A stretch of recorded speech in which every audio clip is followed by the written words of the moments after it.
Misalnya sholat tidak butuh suci, butuh nutupi aurat, butuh melakukan rukun dan syarat. Syahadat enggak. Lau talaffadhu kafirun bihadhi syahadah, mesti apa sohat hadhi syahadah. Padahal kafir urung adus ijek junub. Itu langsung sah. Betapa mudahnya agama ini, kalimat yang menyelamatkan orang-orang dari neraka kemudian nggak banyak prosedur untuk menjadi sah. Nah ini saya cerita ya, betapa agama ini mudah.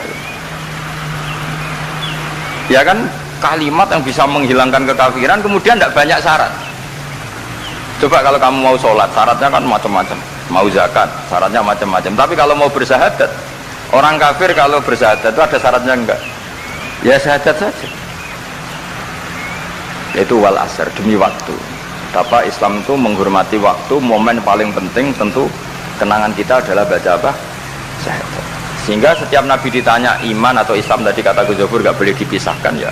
Ukurannya antas syahadah alla ilaha illallah wa anna muhammadar rasulullah.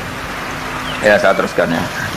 Jadi khasnya kita adalah meyakini wa biqaumin yukhrajuna minan nar, lan kita kudu yakin anane kaum yukhrajuna kang den tokno sapa kaum minan nari sanging neraka fayudkhuluna mongko den lebokno sapa inubi ahlul haq min ahlil ilm. Atau yang mirip-mirip ini yang diimani oleh ahlul haq min ahlil ilm. Wa hadhiya ahlul ahwa wal bidah, meskipun diingkari oleh ahlul ahwa wal bidah. Jadi satu keyakinan sing diyakini Imam Ghazali, ulama Azhar, ulama ahli sunnah, meskipun keyakinan itu ditolak oleh ahlul ahwa wal bidah wad dolalah. Mimman saking wong hadzaro kang medekno nak ing kita hum ing man sapa annabiyyu. Jadi bacanya mimman hadzarana humun nabiyyu. Mimman saking wong hadzaro kang ngekei peringatan medekno. Maksudnya Nabi mewarning kita, memperingatkan kita agar takut mereka. Mimman saking wong hadzaro kang medekno nak ing kita hum sangka man sing dolalah wau sapa annabiyyu sallallahu alaihi wasallam wa hadzarona lan medekno nak ing kita hum ing anut man sing dolalah wau sapa sahabat para sahabat wa tabiun lan sing para anut lagu maring sahabat bi ihsanin wa ulamaul muslimin lan yang memberi perangan itu para ulama-ulama Islam. Ya, terus kita harus menghindari perilaku tertentu yang perilaku itu zaman Nabi sudah sangat diperingatkan. Misalnya yang masyhur itu Khawarij. Khawarij itu kelompok yang sangat soleh secara zahir. Yes, ibadahnya kata Rasulullah siamu laisa siamukum kasiyamihim wa qiyamukum kami qiyamihim. Jadi puasa kamu sahabat enggak sehebat puasanya orang apa? Khawarij. Ibadah kamu tidak sebanding ibadahnya Khawarij, tapi mereka sangat biadab. Ya murukuna minaddin murukosahmi minar ramiyah yaqra'unal Qur'an la yujawizu hana siro. Dan diantara kesolehan yang berlebihan ini kata Nabi apa? Yuqatiluna ahlal Islam wala yuqatiluna ahlal ausan. Kalau tidak musuhi sesama Islam semangat, tapi tidak musuhi yang jelas salah tidak semangat. Ini kelompok sing haddarona humun nabiyyu, kelompok yang kita diperingatkan Nabi untuk sangat apa menghindari. Karena logikanya jelas ya, orang yang kafir saja inginnya Nabi menjadi muslim dengan diajarkan syahadat. Tapi ini orang yang sudah muslim, seleranya Khawarij, dikeluarkan dari Islam. Tahlilan kafir, kuburan kafir, nyekelake kafir, apa saja menjadi kafir. Ini pertanyaannya kan, inginnya seorang Nabi itu kan tentu dari kafir menjadi muslim. Ini yang sudah Islam menjadi kafir. Maka cerita-cerita di beberapa ulama, ini kenangan saya ngaji di sini. Ini sekaligus cerita penutup. Ada orang ekstremis ketemu Islam alim. Terus ketika melihat ahlul ma'asi itu maksiat, ahlul ma'asi ketika maksiat, sedang maksiat, sebaiknya orang-orang Islam seperti itu mau saya bunuh, mau saya bom. Ini yang cerita orang-orang alim ke saya. Terus kata si orang alim tadi, lau annahum matu, kalau mereka benar-benar mati final maksiyah itu aina masiruhum, lalu mereka kemana? Si yang keras tadi bilang ilanar, karena mereka mati apa final maksiyah. Terus jawabnya yang alim tadi, akan adzalika muradan nabi, apa umat Islam mati kemudian min ahlin nar itu yang dikehendaki Nabi? Untungnya yang si ekstremis tadi agak alim. Ya enggak, Nabi inginnya umatnya itu Ya mati tidak masuk neraka. Ya sudah, jangan bunuh sekarang, kasih kesempatan apa? Tobat. Untungnya si yang ekstrim ini termasuk min ahli ilm, dia nerima konsep itu, nerima. Itu jadi pelajaran dialog kealiman.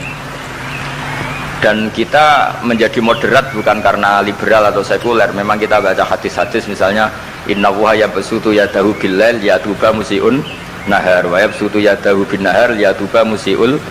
Allah yang Tuhan saja inginnya itu menunggu tobatnya mereka, bukan mengakhiri mereka dalam keadaan tidak tobat. Jadi ini supaya jadi paham, menjadi khasilah. Ya Allah yang Tuhan saja inginnya kan menunggu tobatnya mereka, bukan malah tobat itu kita hentikan ya dengan dibunuh ketika maksiat. Itu artinya kan kita tidak memberi kesempatan tobat. Sama sih ingat Mbah Mun sering cerita ke saya, aku corokon milih, kata beliau, aku corokon milih itu ya ora pati seneng ono terlalu tegas, terlalu apa, mereka Allah wae ngekei kesempatan.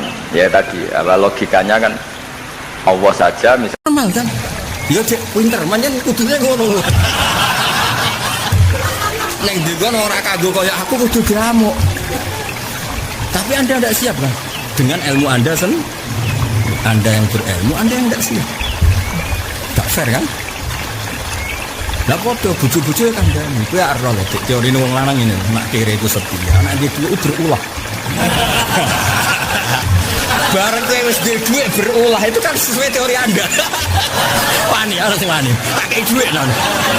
Ana sing wani. Nah ana sing wani tak kei duit. Kowe berulah terus bojomu ngamuk omongi. Jake cara ibu-ibu teori ini piye? Uripe wong lanang. Ya biasanya ngene tuh, nak kowe setia, nak sugeng berulah. Wis ya iku ilmumu ya. Iya Gus ilmuku. Bareng sing lanang berulah tenang. Tetap digampar. Padahal itu sesuai ilmu enggak? Sesuai kan? Berarti enggak semua ilmu itu wongnya siap. Dong. Nah, supaya ngono ora diterangkan. Ya jadi ini memastikan al-Islam itu ja'a bil ilmi. Islam itu pro napa? Ilmu. Sesuatu itu sudah dianalisis. Karena nak darane kayak ngaji hiburan dia rasa tersinggung. Panjen nyatane ya iya. Jajal misalnya tak jajal wis, kula ngaji suatu saat berubah. Kowe teko tak wamuk salah lungguh. Keliru nas.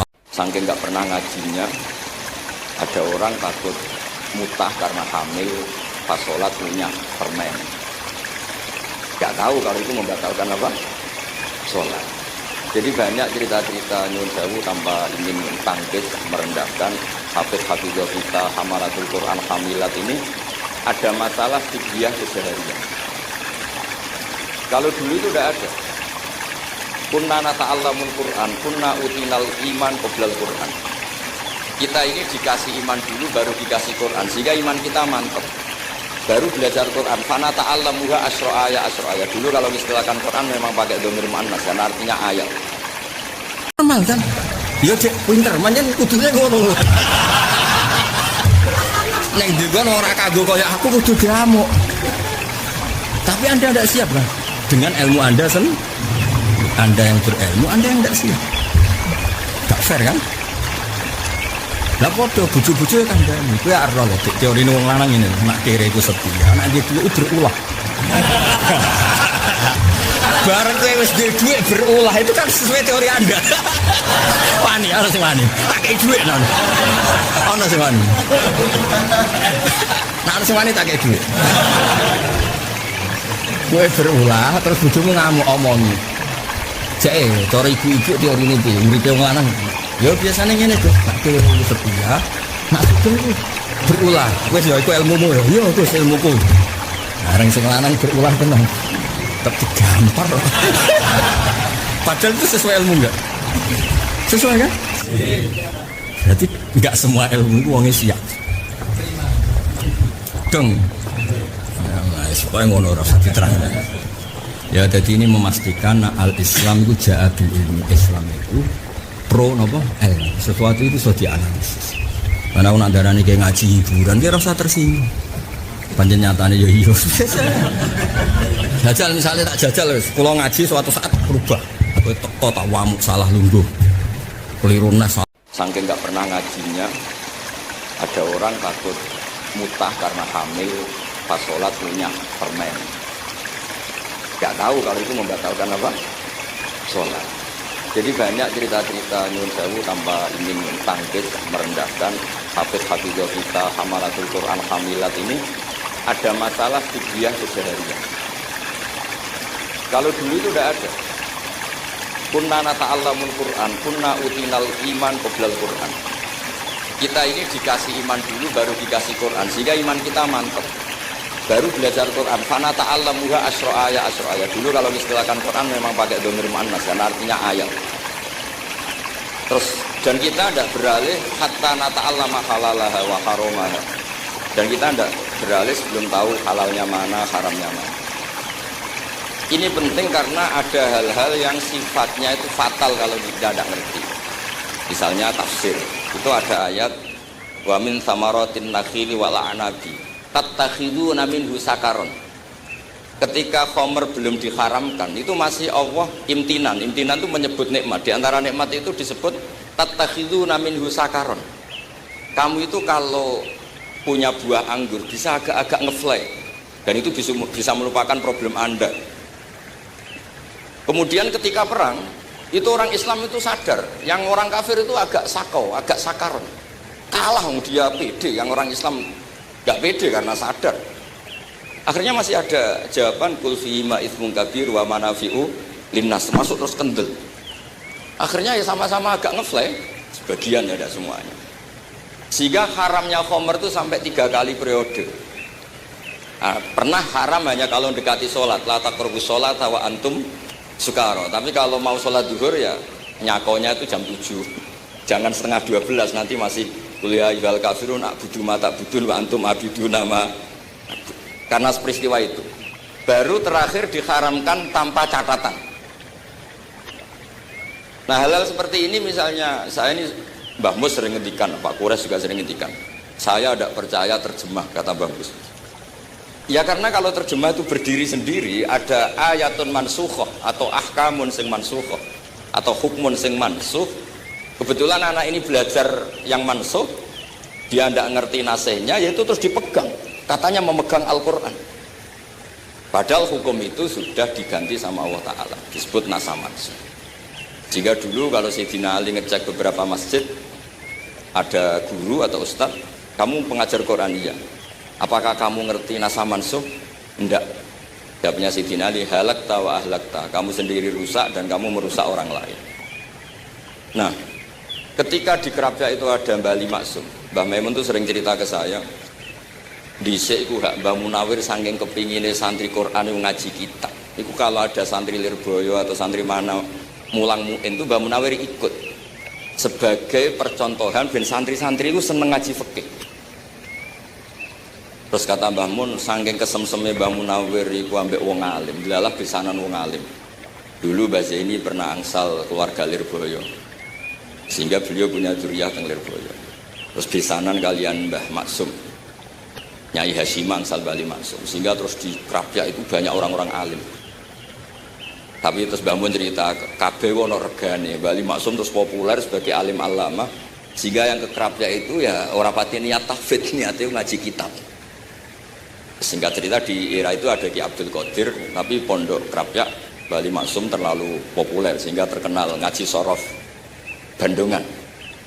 Sehingga dulu di Indonesia itu ada sorofnya Mbah Ali Maksum, ada sorofnya Mbah Maksum Ali Kuaron itu. Nah, yang sorofnya Mbah Ali Maksum ya fa'ala yaf'ulu uf'ul. Kalau sorof di Mbah Maksum Kuaron fa'ala yaf'ulu fi'lan.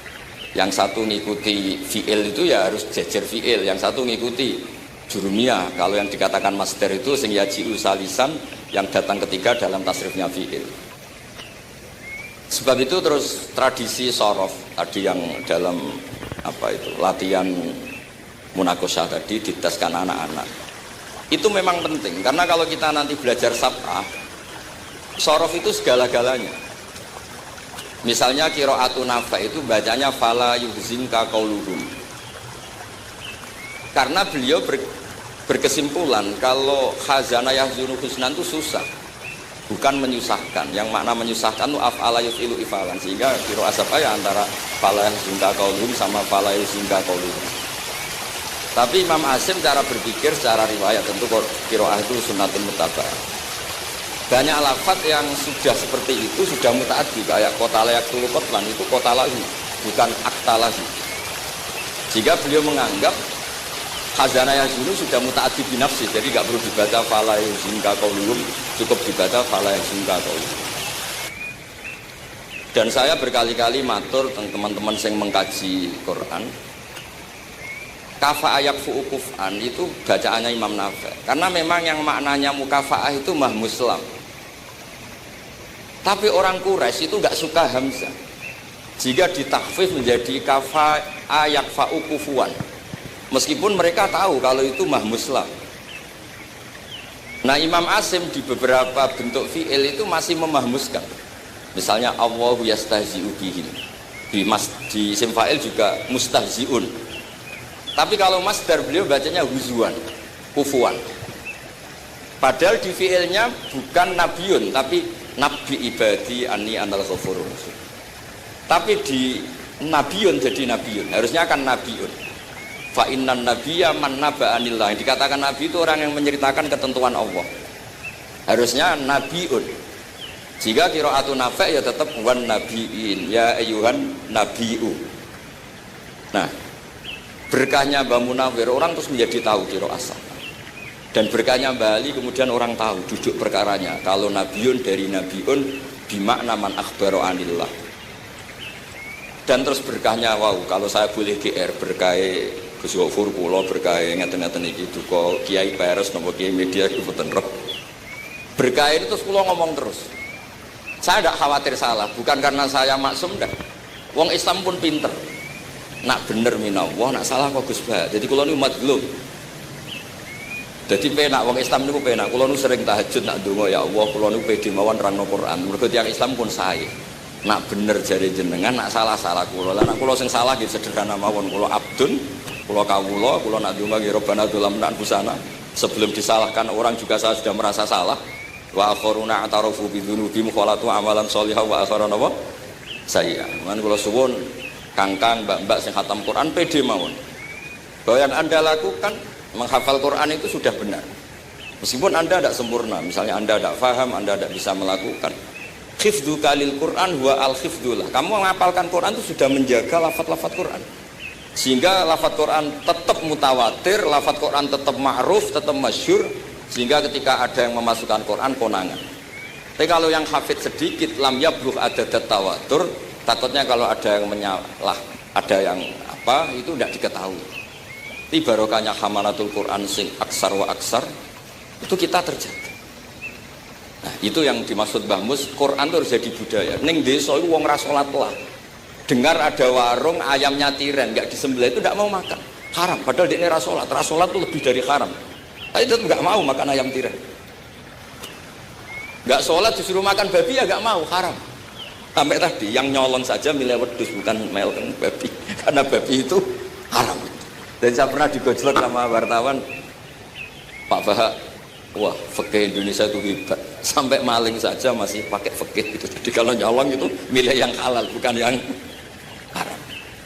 Pun itu bentuk hormat kula teng keluarga Mbah Ali, bentuk hormat kula teng Mbah Mus dan sedanten keluarga niki kula badhe maos kitabipun Mbah Ali, kula pancen pengagum kitab-kitab yang dikarang orang Indonesia. Mereka kita anggap niku lebih aplikatif lah, karena dikarang orang yang trauma dengan Indonesia. Kemudian setelah trauma ingin membenahi Indonesia. Misalnya jenengan ngertos sesajen, mbok haramno iku tradisi, mbok barno iku sawangane kok dekati sirik ning pinggir wit gede. Akhirnya dimodifikasi, wis mangan-mangan, kumpul-kumpul tapi tahlilan. Lah mosok tahlilan la ilaha illallah barani kalimatu syirkin. La ilaha illallah itu kalimatu syirkin kalau dilafatkan di bawah pohon. Terus piye logikane? Kalau bolak-balik matur. Hadhil kalimah sara bihal kafiru mukminan. Fakaifa sarul mukminu kafiran juga bihadhil kalimah, itu logikanya enggak ketemu. Orang yang kafir puluhan tahun saja sekali melafatkan la ilaha illallah Muhammadur Rasulullah Qul lil ladzina kafaru iyantahu yughfar lahum ma qad salaf. Selesai, syara mukminan. Bihadhil kalimah. Kemudian kalimah yang sama ketika kita baca dianggap kita ini kafir, juga bihadhil kalimah. Akhirnya dengan modifikasi khas Indonesia, kearifan Indonesia, tetap sesajen tapi tahlilan, tetap melakukan hal-hal Jawa tapi dimodifikasi menjadi Islami. Kalau kita misalnya orang modern nggak ingin mengganggu orang lain yang kita tamui, gampang dalilnya. Ada ayat la tadkhulu buyutan ghaira buyutikum. Kamu jangan sowan ke orang lain atau dolan ke orang lain. Hatta tastanisu. Ukurannya bukan salam dulu, bukan hatta tusallimu, hatta tastanisu. Jika kamu merasa nyaman, kamu bisa mengukur tingkat akrab kamu. Kamu bisa mengukur jamnya orang itu. Kamu bisa mengukur kebutuhan orang itu. Butuh saya enggak? Kenapa mertamu pengen kayak duit bebas jam? Atau kamu orang cantik yang kamu tamoni sing seneng kue bebas jam. Tapi aku apa nagih hutang. Mertamu orang yang kamu tagih itu mesti kamu dianggap problem. Atau mertamu orang yang enggak akrab di jam istirahat, tentu kita dianggap problem. Makanya ukurannya Quran tuh hatta tastanisu. Kamu merasa nyaman. Istinas itu nyaman, enjoy. Kayak saya dolan di Gusofur kan akrab mulai kecil teman saya. Mungkin bisa ngabaikan jam. Jadi kalau saya dolan di kiai yang enggak kenal saya, mungkin kedatangan saya dianggap problem karena tahu ada juga nggak tahu alasannya kenapa. Yang jelas di luar ikhtiar kita. Setelah kita katanya punya akal ya, saya bilang lagi loh. Setelah kita katanya punya akal terus bilang kita masih hidup karena orang kelindes truk, karena nggak kena penyakit, karena jantung kita normal, paru-paru kita normal. Terus kita bilang hidup. Jadi gitu atas nama kebodohan bilang kita hidup karena jantung kita normal, paru-paru kita normal, semuanya normal. Maka kita hidup. Nah ditakoi, lalu kapan kita mati? Setelah jantungnya rusak, paru-parunya rusak, terus kita mati. Tapi orang yang sama kalau ada bilang berarti yang menjadikan hidup itu jantung dan paru-paru. Lalu berarti zaman kita belum hidup itu jantung dan paru-paru harus ada dulu karena itu yang bikin hidup. Ya ada juga, dulu ya ada juga. Loh ya kalau jantung dan paru-paru semuanya normal menjadikan kita hidup, berarti jantung dan paru-paru harus wujud dulu karena itu yang menciptakan kita hidup. Ya ada juga yang tidak tahu. Paling-paling nanti statusnya paru-paru jantung hanya dipakai alat Tuhan untuk menjadikan ada kehidupan yang kita kira ada. Padahal sebenarnya kehidupan ini juga enggak ada karena kita tidak tahu. Sing darani urip ku apa ora roh. Kowe roh maknane urip ku apa? Ulama kabeh sing alim-alim darani urip ku apa ora mati ngono tok jawabane. Perkarane ora iso jelasno. Mulane ning Arab al hayat bidul ma'mat sing darani urip iku ora mati. Karena nggak bisa dijelaskan, coba Anda menjelaskan. Kowe urip ku sebabnya apa? Ada nyawanya, nyawa itu di mana? Terus dia tempatnya di mana? Oh, tempatnya di jantung ini. Suara bisa dijelaskan. Nah, ketika hidup Anda tidak bisa Anda jelaskan, kudune sok ben wayahe tangi sangka kubur juga nggak bisa dijelaskan. Karena wujud kita ya datang tanpa diundang dan tanpa ikhtiar kita. Nanti tangi sangka kubur ya orang nganggo ikhtiar sama kan? Sama-sama ada kesimpulan lillahi rabbil alamin. Nah, tapi manusia atas nama akal sawangan hidup ini ada alasannya. Karena kita ditangi ada bapak ibu terus kita jadi wujud. Lucu kan? Hidup ini disebut ada sebabnya. Tapi nanti mati sangka kubur terus tangi meneh dianggap gak punya penyebab. Alasannya sudah dilemah kok. Ono meneh carane piye? Lah zaman kuwe ora ngono. Dadi ono saiki. Carane piye? Makanya kalau suruh balik-balik bilang jika tangi sangka kubur iku mukhal berarti wujudnya Nabi Adam dan wujud yang sekarang lebih mukhal karena tanpa sebab. Ya tanpa apa? Sebab. Lho nggih to, aneh Nabi Adam mek sampean saiki no. Dadi roh gentayangan dhisik kopo cucuk dadi sakmene iki. Dadi utang di kasus do demenan. Aneh budi. Aneh wujud yang sekarang karena wujud nanti ning ora-ora mahsyar wujud dari wujud yang sudah ada. Sementara wujud kita yang sekarang dari tidak ada. Lain ngomongane pangeran didik napa hal ata alal insani khidum minad dahri lam yakun syai'am mazkura. Manusia itu harus ingat bahwa dia pernah tidak ada. Ya, dari tidak ada ini menjadi ada adalah ayat bahwa wujudnya dia tidak ikhtiarnya dia sendiri. Mulane setan dinyak pangeran. Karo dene kok nyembah setan. Ma asyadduhum khalqas samawati wal ardi wala khalqa anfusihim. Wa ma kuntum muttakhidal mudillina aduda. Setan kok mbok dewak-dewakno piye? Apa setan melok gawe langit bumi? Ora.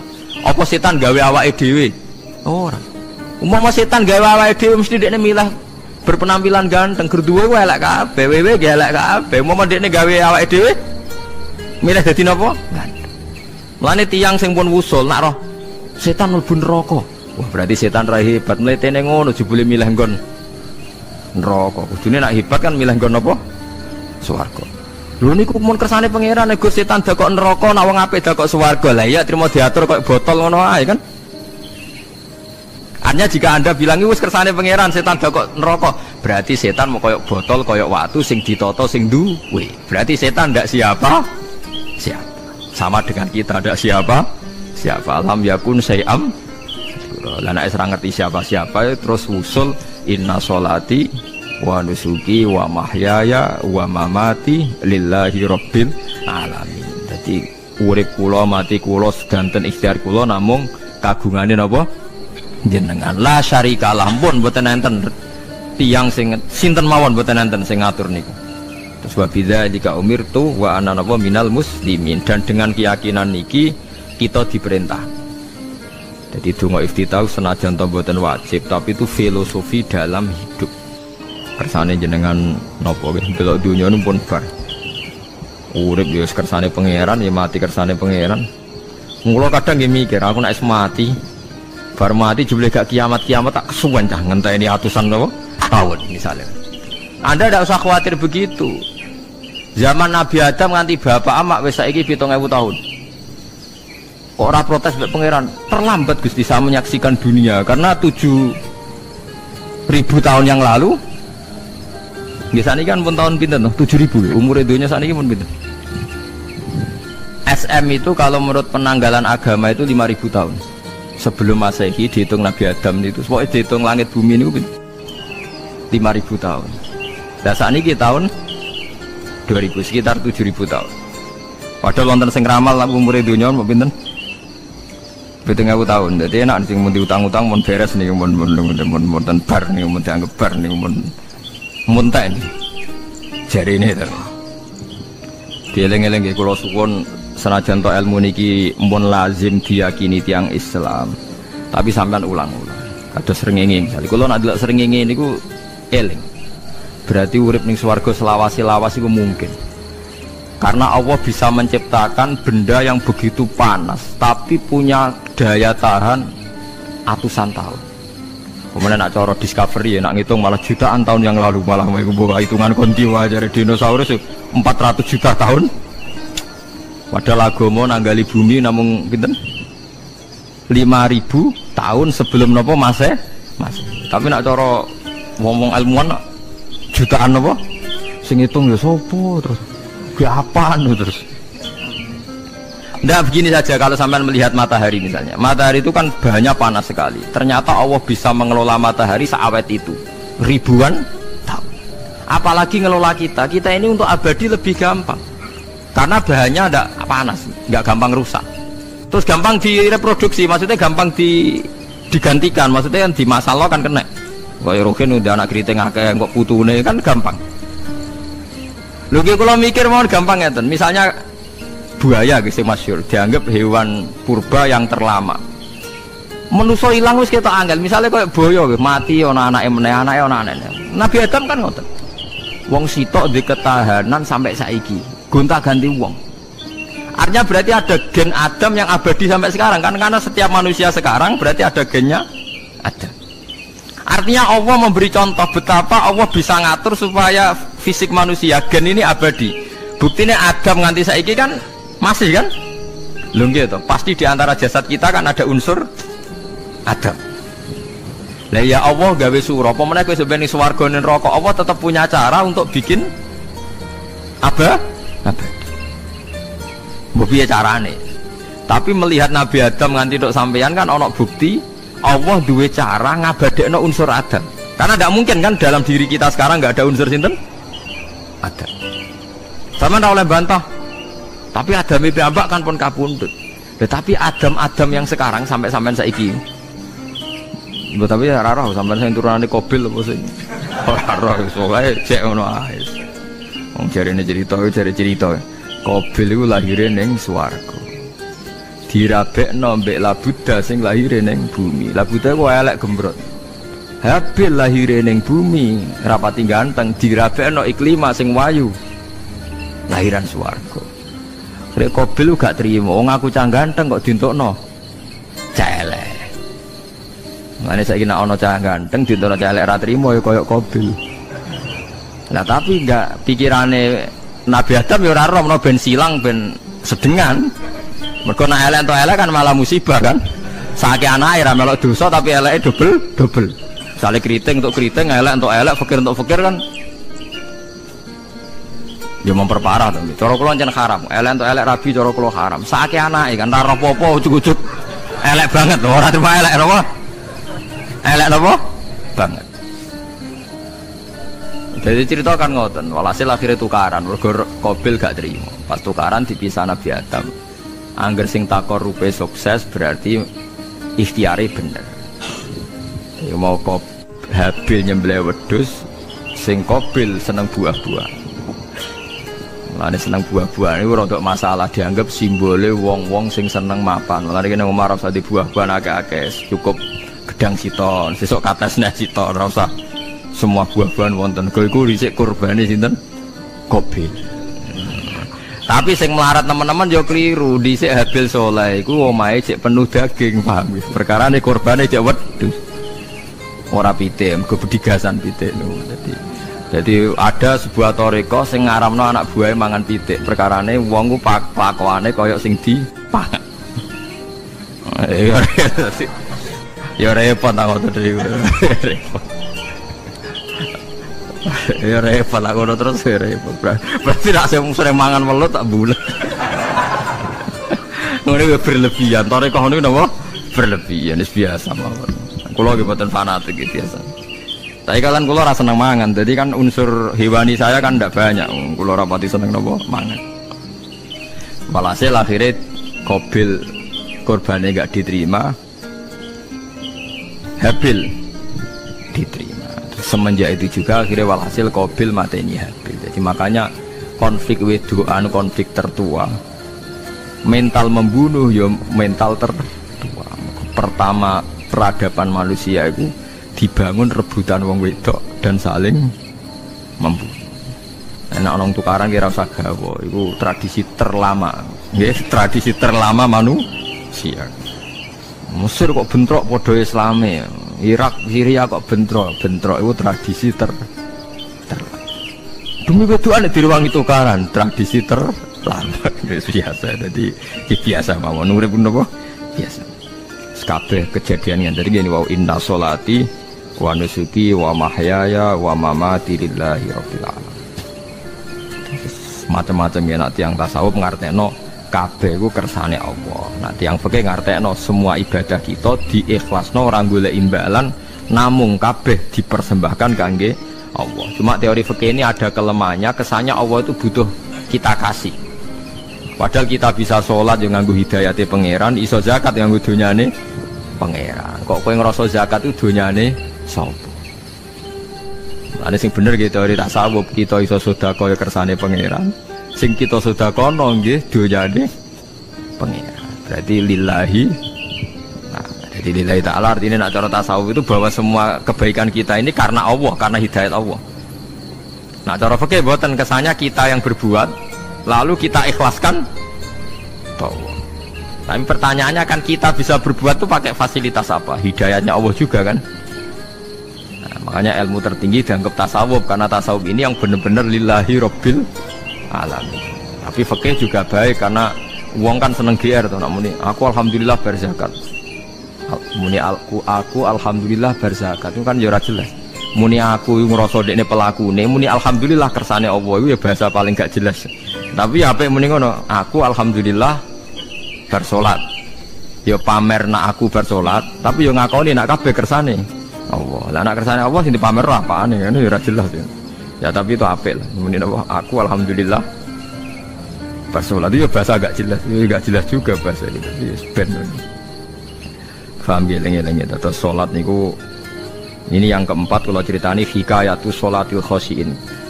Saya baca di beberapa kitab Sayyidina Umar niku dipanah. Panah niku rak wonten mata pancing. Jadi nak melebu niku ditarik sakit, nggih. Nak ditarik napa? Sakit sekali. Ditarik dokter paling canggih pun sakit. Akhirnya Sayyidina Umar kondo, engkau tarik pas aku sholat. Aku nak sholat aku lali.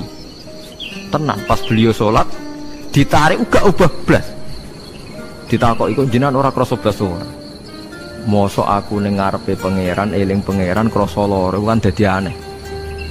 Tapi alhamdulillah kowe krasa, sing aneh ya kowe wong sowan pangeran kok roh ana wong liwat roh. Jadi Sayyidina Umar, jadi khusuke Sayyidina Umar nganti dipanah, ditarik wak kangelan. Loro, pesen engko aku tarik pas. Mulane ora ana sahabat mati kecuali pas salat. Mergo pembunuhe roh paling lengah iku pas salat. Umar dipateni pas. Aku yakin wong nakal mateni pas salat ra iso, yakin aku yakin. Plengane ngono jipi. Semasa salat tetep siaga aja. Iku sirine kena apa Umar dipateni pas salat. Kok musuhe ku ngerti, sahabat tuh paling lali nak pas salat. Sayyidina Ali kabudutnya nggih pas sholat. Dan alhamdulillah cerita itu enggak ada sekarang karena yang sholat luwih canggih, luwih napa? Canggih. Wah, tetap konangan sholatnya pelengan dis. Konsentrasi penuh menjaga diri sendiri. Nanti kayak lewangeran. Jadi justru itu nunjukno hebatnya Sayyidina Umar. Wis ngerti dalam bahaya tetap sholat. Nah, sekali sholat dia eling pengiran tenanan. Mboten roh blas. Sayyidina Utsman ya pas deres Quran, bae rata-rata ulama dulu begitu. Nanti aku masyhur Sayyid Ali Zainal Abidin itu pas dia sholat blandar ceblok sampai bajunya sobek, omah kobong di neraro. Ditulung siapa saja gak tahu ya dia kan asik be pangeran. Mosok jarene mosok aku pas madhep pangeran eling liyane. Ya, tapi kita ora iso kan bayangno salat-salat ke kelas ngoten. Nah, kanjeng Nabi Muhammad soft paling gurih niku yasma'u azizu sotri ka azizil mirjal. Nabi nak sholat niku sing gurih niku ngerti dentuman dadane Nabi sange wedine nang pangeran kados banyu sing umum. Ka'annahu husya alaih, sampai Nabi meh pingsan saking wedine pangeran. Ini disebut taqsa'irru min hujuludul ladina yakhshawna rabbahum. Jadi Allah nazzala ahsanal hadithi kitabam mutasyabihah mathan ya taqsa'irru min hujuludul ladina yakhshawna rabbahum. Makanya potensinya orang-orang soleh itu jarang sholat sunat karena sholat fardu saja butuh energi yang luar biasa. Meh kudu kesemper. Nah, alhamdulillah kita kan sholat biasa saja. Berarti qobliyah ya oke, ba'diyah ya oke, sholat ya oke, tapi cara dipateni wong ora iso. Ya tetep roh, tetep apa? Ngono ngrasane krungu. Parah. Salatnya awal ini parah. Salatnya riyen para sahabat itu menjadi luar biasa. Sampai wong kafir nak ape nyerang, sampai ana salat khauf itu sampai wong kafir sepakat kok nak nyerang Muhammad. Iku pas nopo? Sampai akhirnya Allah gawe rukhsah wonten salat khauf. Salat di mana separuh saf jaga musuh. Mergo Nabi nek salat lali. Sahabat nek salat dilali. Akhirnya gini ku. Dalam sistem keamanan jadi kelemahan sahabat ini gua akhirnya Umar sholat di depan umum. Lalu di depan umum kok iso lali kabeh? Mestinya nak Umar lali kan makmum Ruhin Mustafa eling mboten iki sing saf awal dua niku lali kabeh. Lho nggih imam kok ngarep. Niku Abu Lulu Al-Majusi ku iso liwat yo nganti tok Umar yo selamat. Munjen sholat kabeh. Nak saiki ora iso, aku yakin ora iso. Wah kena sambure siji to sih.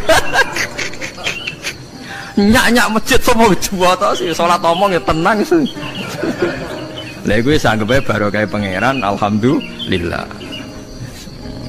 Jadi Umar itu tengarep, paham ya? Abu Lulu maju, aman. Mereka sing sholat rasa sadar kabeh ora kok Umar tok. Lho mau Umar ngoten liyane mboten nak kecekel tengguri itu. Hebat kan. Sidina Ali malah lucu meneh mendelingno. Ada ya mulai dulu ya ada intelijen namanya jassas. Dan itu saya tiru Dawi Sidina Ali. Jasas itu ya cara niki mata-mata. Ya Amirul Mukminin, orang Khawarij itu berambisi betul membunuh Anda. Mbok ndak usah sholat jamaah di masjid. Kita ini menjaga Anda di rumah. Sidina Ali jawab, hisni ajali. Jadi masyhur Sidina Ali ngendikan, yang menjaga saya itu ajal saya, bukan pengawal presiden. Kalau saya mati sekarang, penjaga nggak ada artinya. Begitu juga aku nak rawaye mati. Iku wong niat mati ini aku yura iso. Sepintas ngendikannya ini hanya klis, tapi nak bangen-angen bener. Sama delok lagi, misalnya Pak Harto itu prajurit perang mulai dulu, mati ini ya ning omah. Kok ora pas ketembak musuhe, padahal saurip-uripe perang. Khalid bin Walid niku sahabat paling banyak perang. Mulai zaman kafir mimpin panglima kafir nglawan perang Nabi perang Uhud itu panglimanya sinten? Khalid. Zaman kafir ya ora kena dipateni wong Islam. Zaman Islam bedino perang ya ora kena dipateni wong kafir. Pas mati ning kamar nangis. Nangis takoki putune, lho jenengan niku ashabun Nabi pe mati kok nangis. Jong aku ora kok nangis perkara pe mati. Wong aku perang semangat ben mati syahid kok malah mati ning kamar jare wong. Nangis dene aku wiri mek kanca-kancaku sing mati ning medan perang. Wah aku perang semangat ben mati. Malah kok mati ning kamar. Lho iku ajal. Mas iki cerita iku ajal. Hisni ajali. Sing dadi pengawalku yo ajal. Wong putune Khalid bin Walid, putune Jabir, putune Zubair bin Awam niku putune udah sering lebokno dirijine ning gulune mbah-mbahe mergo tipak panah saking jerone panah. Jare Khalid bin Walid lambene dibuka, delok le gegerku. Ma bena rum khati tokne wa bena saifin sampai sab'ina tokna. Terus sekitar 70 luka. Lho ngene kok iso orang mati ning kene iku piye? Ndak artinya bener Sayyidina Ali perang tanding berapa kali coba? Menang terus. Dia mulai ikut Nabi perang terus. Siapa yang nggak tahu perang tandingnya Ali ning ambek Marhab teng Khaibar, teng Badar? Nggak tahu mati. Mulane Sayyidina Ali diweden-wedeni mati, jenengan nanti dibunuh jare sing mateni aku iku ora wong ajalku. Dadi aku ora usah kawal. Tenan akhirnya subuh itu dipateni sinten Abdurrahman bin Muljim tiang Khawarij. Tapi Sayyidina Ali keyakinannya itu aja. Sayyidina Ali itu lucu tenan. Ketika pas dibacok pertama kena pupune napa ngisor. Ini cerita. Aku ramadi. Akhbaroni Khalili annimitu yudrobu ala jumjumati hadati. Aku dikandani Kanjeng Nabi matiku dibacok dasku kok ora kena ikuku. Jadi Sayyidina Ali ku lucu pas dalam keadaan ngono jek guyon. Wis pancen wong parek pangeran ora kena dikiasno. Urung dong aku nek iku urung mati, aku dikandani Nabi matiku iku. Iya kena sirahku jadi. Kayak Sayyidina Utsman malah Sayyidina Utsman gak lucu. Dia tuh dikepung orang Khawarij jelas mau bunuh. Ada Sayyid Hasan, saya itu apal betul sejarah itu. Ada Sayyid Hasan anaknya Sayyidina Ali, ada banyak sahabat. Sayyidina Utsman di rumah baca Quran. Sekitar cara saniki sekitar duhur akhir. Diingatkan, ya Amirul Mukminin kau mau dibunuh sama orang Khawarij, Bu Anda keluar dari belakang. Atau kita ini Anda perintahkan untuk melawan mereka, pasti kita lawan dan kita pasti menang. Jadi Sayyidina Utsman, ora, aku iki poso ya, poso sunat. Jadi ngomongnya kan janggal, macam ketika wali wane. Hubungannya apa jenengan poso mbek dikepung deh. Mau Nabi ku metuki aku ning jendela iki, wa akhbaroni ya Utsman satufti rumai. Man, engkau kowe buka mbak aku. Dan Nabi oleh ketika dia lucu kan, engkau kowe buka. Jadi artinya, engkau iki aku mati pas maghrib, mung jadinya Nabi tidak buka bareng. Lah lucu, akan ditebak. Ya akhirnya beliau tidak melakukan perlawanan, sekabudut. Jadi ku sahabat-sahabat, mereka itu biasa tertanam inna sholati wa nusuki wa mahyaya wa mamati. Kue urip yo ora roh sebabe. Saiki sampean tak takoki, kena apa umur mung nganti 40 tahun? Kue roh sebabe? Ora roh. Kue aja anut dokter, anut wong-wong. Kita hidup karena kita sehat. Kalau Anda sehat terus hidup, kenapa Anda bisa menentukan durasinya? Kesehatan begini itu bertahannya berapa? Kan yo ora iso jelasno. Wong kerja sehat tidak urip, omongan kok ngono. Pokoke lah ya setelah sehat itu durasinya berapa. Kalau Anda pinter kan harusnya bisa ngitung. Ternyata kita tidak pernah tahu kan kenapa ada yang hidup 90 tahun, ada yang 40. Jadi walhasil kita urip yo ora ora sebabe, kita mati yo ora ora sebabe. Namung roh kabeh ku lillahi rabbil alamin. La syari kala. Mulane ngendikane ulama-ulama urip iku wis ibadah. Mergo kowe dadekno ngerti nek iku kersane Allah. Kowe mati ya wis ibadah. Angger kowe ridho, mergo iku nunjukno kowe percaya nyerah ambek kekuasaane Allah Subhanahu wa taala.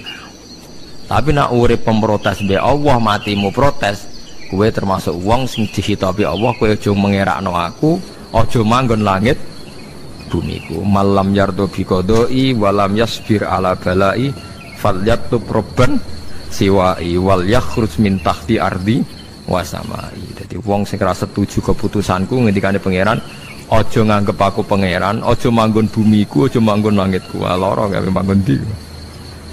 Diusir presiden kok jek iso ngomong. Bumine sapa ngusir-ngusir, padha ra melok gawene. Nah diusir pangeran. Bar no. Suma inaku mongkono li sak temne sira kabeh badha dalika sause mongkono-mongkono kabeh iku lama yutuna iku mati kabeh. Sause urip ke mati. Yo bolak-balik nunjukno kamu ndak siapa-siapa. Masa wong Amerika top yo mati, petinju sing kondang yo mati, para pembunuh yo napa? Mati. Cara Abu Bakar apa diobati ngoten. Ya Abu Bakrin tak undangno dokter, engko ben jenengan mari. Takokane Abu Bakar, lah dokter iku mati ta ora sing sampean nggih mati ya padha wae saya repot. Malah Abu Bakar atobib amrodone, dokter malah lara. Tapi yo coba tiru niku ora makom. Itu takokan kok sini. Kula undangno dokter. Lah dokter iku iso mati ta ora jeng takokane. Nggih mati, Mbah. Wis padha wae. Dadi ora usah undang. Mosok nambani wong nolak mati kok dene ape mati? Ya tapi nganggo ilmu ngono ya dokter gak payu. Yes. Semain aku mengkono li sak temene sira kabeh badha dalika sause mengkono-mengkono iki urip iku lama itu na ya mati kabeh. Semain aku mengkono li sak temene sira kabeh ya mal kiamat ing dina kiamat kupatuna iku den tangekno kabeh lil hisab krana hisab wal jazai lan piwales. Walakot kholakna lan teman-teman gawe sapa ingsun fakokum sak duwe sira kabeh sab atoro iko ing pitu pira-pira dalan. Sapa samawatin tegese pitu pira-pira langit. Utahe toro iku jam utarikotin jam elafat tariko. Li annaha karon sak temene langit utawa li annaha li annas sama iku turukul malaikati pira-pira dalan lintasane malaikat. Wa ma kunalan ora ana sapa kita anil khalqi sanging gawe tahta utawa anil khalqi sanging penciptaan to isine makhluk tahta kang isore sama iku hafilina iku lali kabeh. Aku iku gawe donya sak isine macam-macam ora tau lali, sisteme sak rezekine sak macam-macam ora tau lali. Lan Nabi Musa nang tangklet mbek pangeran. Gusti, kula niku kepen tangklet mbek jenengan. Ndak jenengan tenang. Pangeran niku kadang ngersakno kabeh ku ana sanksine, cara bahasa modern ana sanksi. Ya tujuane pangeran ku wong ben tobat ben balik nang Allah. Jadi ana wong uripe ngawur di utang, ya sanksine wong urip ngawur di utang ben uripe apik. Intinya Mbah Mun mau ngendikan kesalahan itu pantese ya ana sanksine ben wong tobat. Lah saiki kiai iku nek ditakoki ngono berusaha cari solusi sanksi itu, padahal Allah kepengen memberi. Mbak sampean kali zaman mondok ra sregep terus bareng saiki dadi kiai bingung terus kula kan dadi solusi Gus kiai donga lagune. Wong pangeran ngekeki sanksi kuwe zamane mondok ra sregep. Ben ora rasane isin maca keliru di depan umum. Malah yo ijazah napa? Lagune. Jadi itu pelajaran bagi saya menurut saya. Jadi kata Mbah Mun la'allahum yarji'un itu la'allahum yantahun yang di Quran itu satu kesalahan itu pasti Allah itu menghendaki ada apa? Sanksi. Tentu maksudnya Allah baik supaya tobat. Tapi sekarang sanksi itu mau dihilangkan. Kadang konsultannya itu kayak bojo kepengen minggat. Sing lanang tak takoki kena apa? Mun lami Gus boten kula nafakoi. Ya aku yang mending normalnya aku minggat, aku terlambat bojomu kepengen minggat saiki aku terlambat. Kudune wis wingi-wingi. Normalnya wong lanang ra tanggung jawab, mencen sanksine bojone minggat. Itu kalau kiai ini perlu memberi apa? Solusi. Tak takok ilang minggat tek di teng-teng tuane. Berarti bojomu pinter. Wis ngerti sing lanang ra kena deloki melok wong tuane ya meniku. Dadi Nah seperti itu menurut saya semua kiai itu harus kayak saya dalam bab itu. Tapi mereka nyari dongo, piye bojo iki ra dicukupilah seneng. Terus golek akeh pengasih, golek jimat. Akhirnya bangun nanti cerita, sing kula paling tak kenang sih. Akhirnya kiai ini nganti lali ya. Ono melarat di ijazah kiai. Berhubung kiai ini ku isin muni ra iso diijazahi duha mek dongo. Kiai ini ku lali nak dhewe fakir. Akhirnya si yang minta ijazah ditimbali bangun, rene tak ijazahi.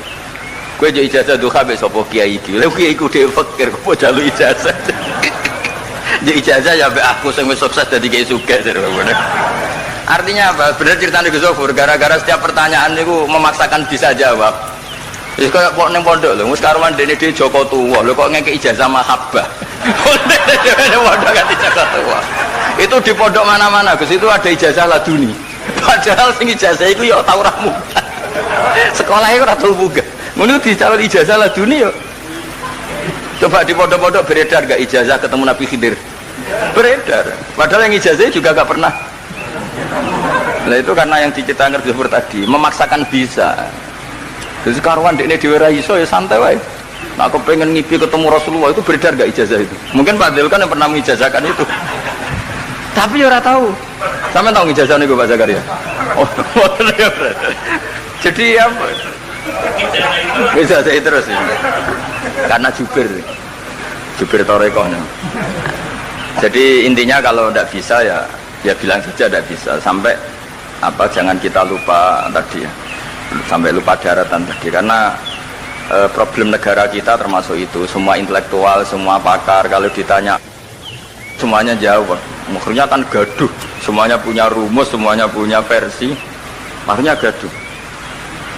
Misalnya pemerataan Indonesia rumusnya gimana? Yang satu bilang wah ibu kotanya dipindah, yang satu bilang enggak harus ada sentralisasi di Jawa supaya ada kualitas A, ada kampus terbaik, ulama terbaik.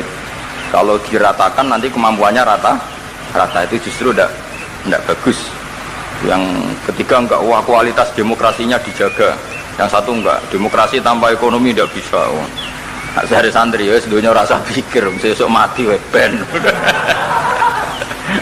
Nah itu kan karena memaksakan jawab akhirnya ada kegaduhan tadi.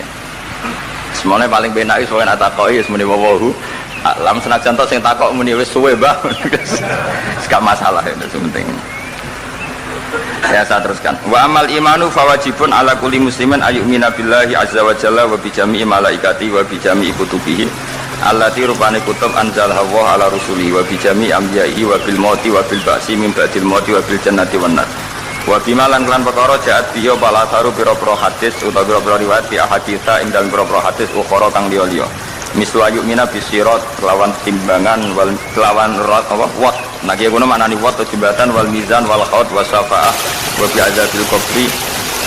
Lan termasuk ini sing khasi ahli sunnah wa bi kaumin dan iman kelan anane kaum yukrojuna kang jentokno sapa kaum minan nari sanging neraka. Ini yang mulai khasnya ahli sunnah wal jamaah aswaja kita. Kita harus iman kalau nanti itu ada keluarga. Saya tahu persis teks ini ada di Sahih Muslim ketika zaman tabiin yang masih ada sahabat banyak. Sebenarnya bukan zaman tabiin banget karena zaman itu masih banyak apa? Sahabat. Itu mereka cara berpikir sudah semua ahlun nar itu redaksi di Quran tuh khalidina fiha. Sehingga zaman tabiin sudah banyak yang berpikir nggak ada kemungkinan orang sing yukhrajuna minan nar.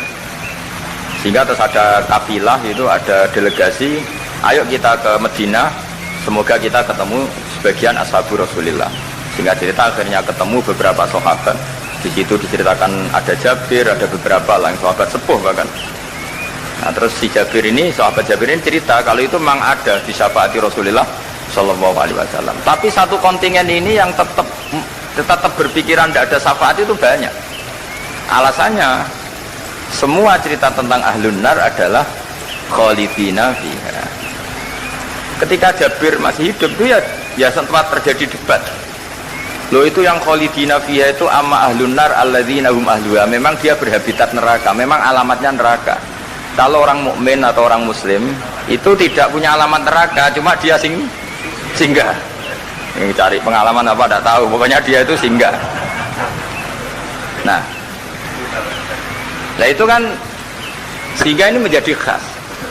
Meskipun khas ini iskal, kita akan iskal karena itu di Quran tidak ada, maksudnya nggak ada secara sorry yang menerangkan ada kaumin sing yukhrajuna minan nar. Makanya Syekh Al-Ajuri ngendikan ciri khas ahli sunnah adalah mengimani adanya kaum sing yukhrajuna minan nar, karena itu zaman tabi'in sudah ada polemik, tapi tentu kita yang mengimani itu. Tapi kalau ada yang tanya di semua Quran kalau masuk neraka itu khalidina fiha, itu dijawab apa? Amma ahlun nar alladzina hum ahluha. Memang dia spesifik ahli neraka, memang dia berpenduduk neraka, alamatnya neraka, KTP-nya neraka, kakaknya neraka. Kalau kita ini ndak, KTP kita surga, mbah-mbah kita ahli surga, karena alamat kita sebenarnya kan surga. Nabi Adam itu kan surga alamatnya.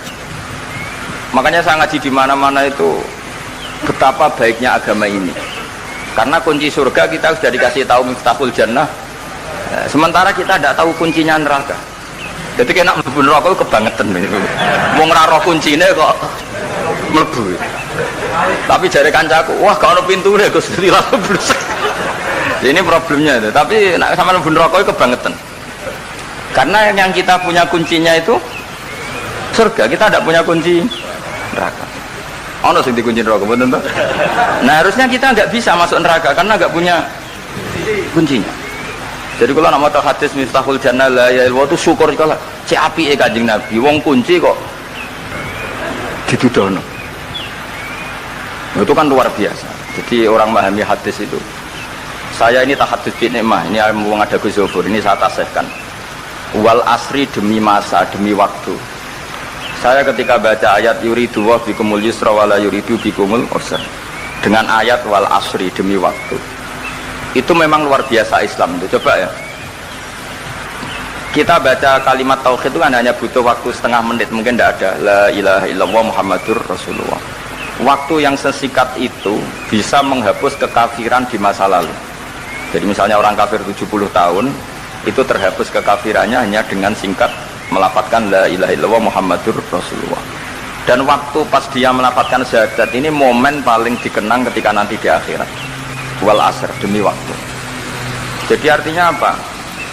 Momen terbaik kita adalah ketika melafadzkan itu. Dan kalimat itu mudah dan sah, asal belum yughorhir, belum keler-keler, sah. Dan tanpa syarat.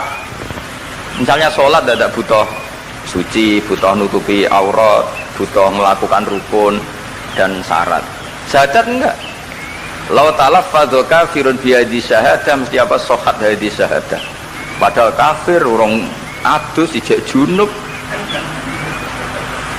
itu langsung sah. Betapa mudahnya agama ini, kalimat yang menyelamatkan orang-orang dari neraka, kemudian nggak banyak prosedur untuk menjadi sah. Nah ini saya cerita ya, betapa agama ini mudah.